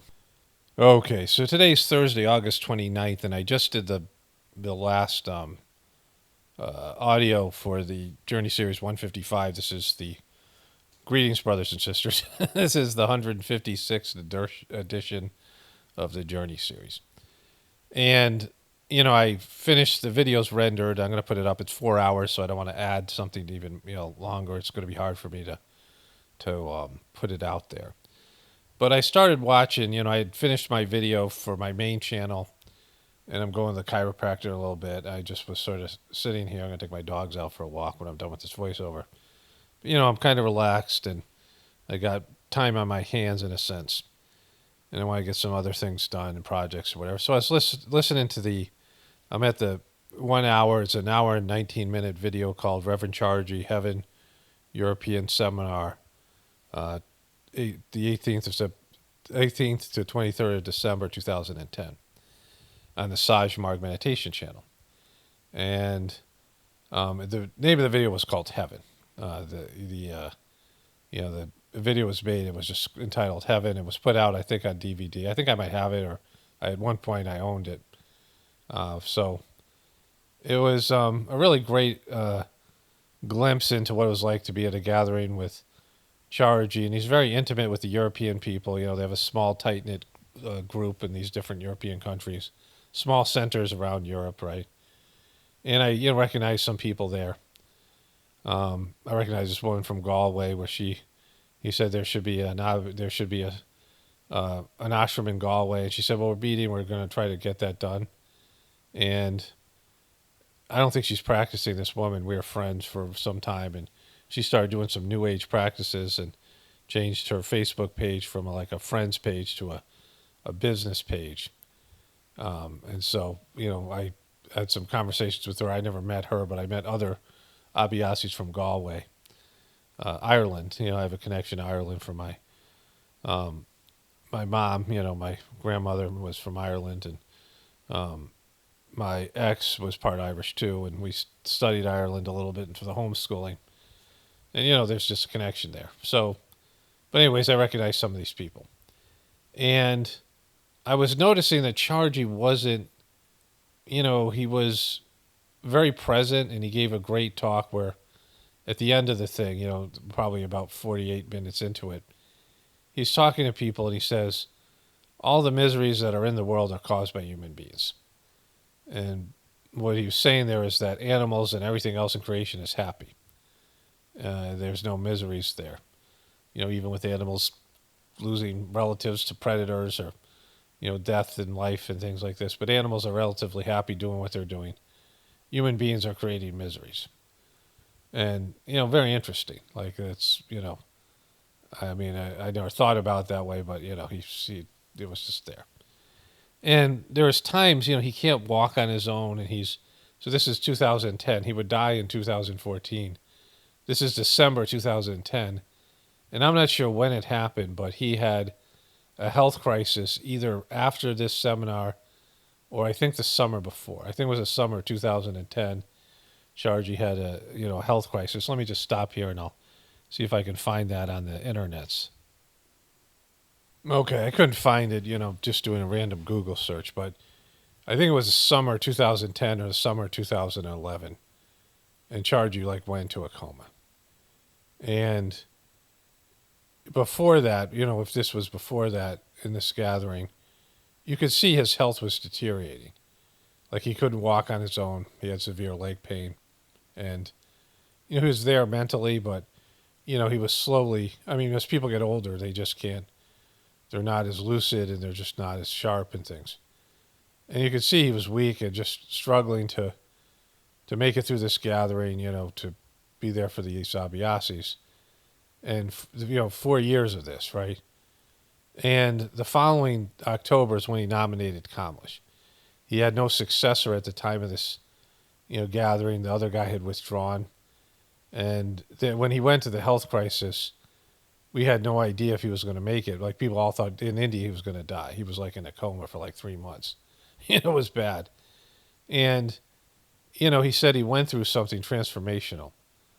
Like his son Krishna said, you before you were Gandalf the Gray, and now you're Gandalf the White, right? So like that transformation you see in the Lord of the Rings movies and books, um, so that's all interesting, right? But in terms of his ability to make decisions, you could see where, like, if he couldn't find a successor, like a legitimate one, he had to pick the best person available, or who people were pressuring, his inner circle or whatever.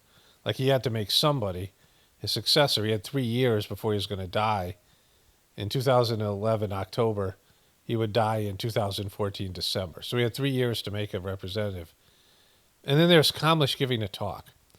And Kamlesh, there's a part of it. There's his son Krishna giving a talk, and there's Sanskrit Kanan, the guy who's the Charji says the world's greatest expert on Sanskrit, that gave a talk. And in both those talks, Charji's watching the talk, and he's making, he's really happy with Krishna's talk.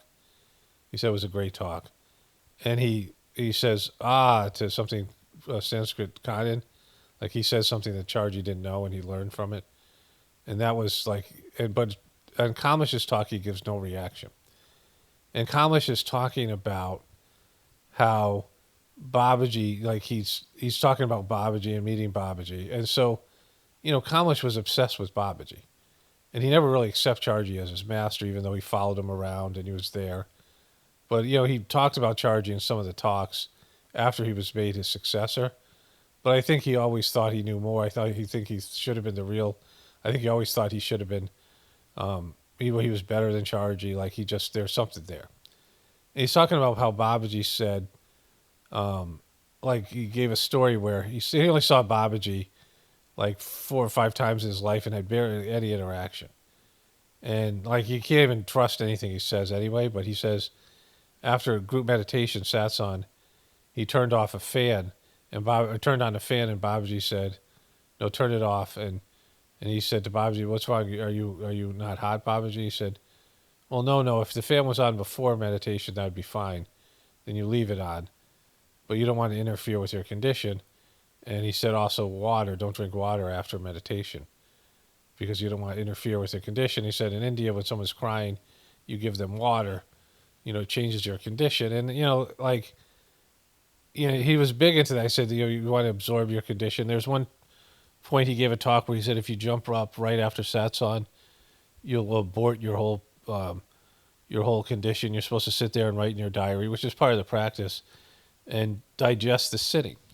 And that's like how refined he was about all this stuff, in terms of he used to give talks like this all the time.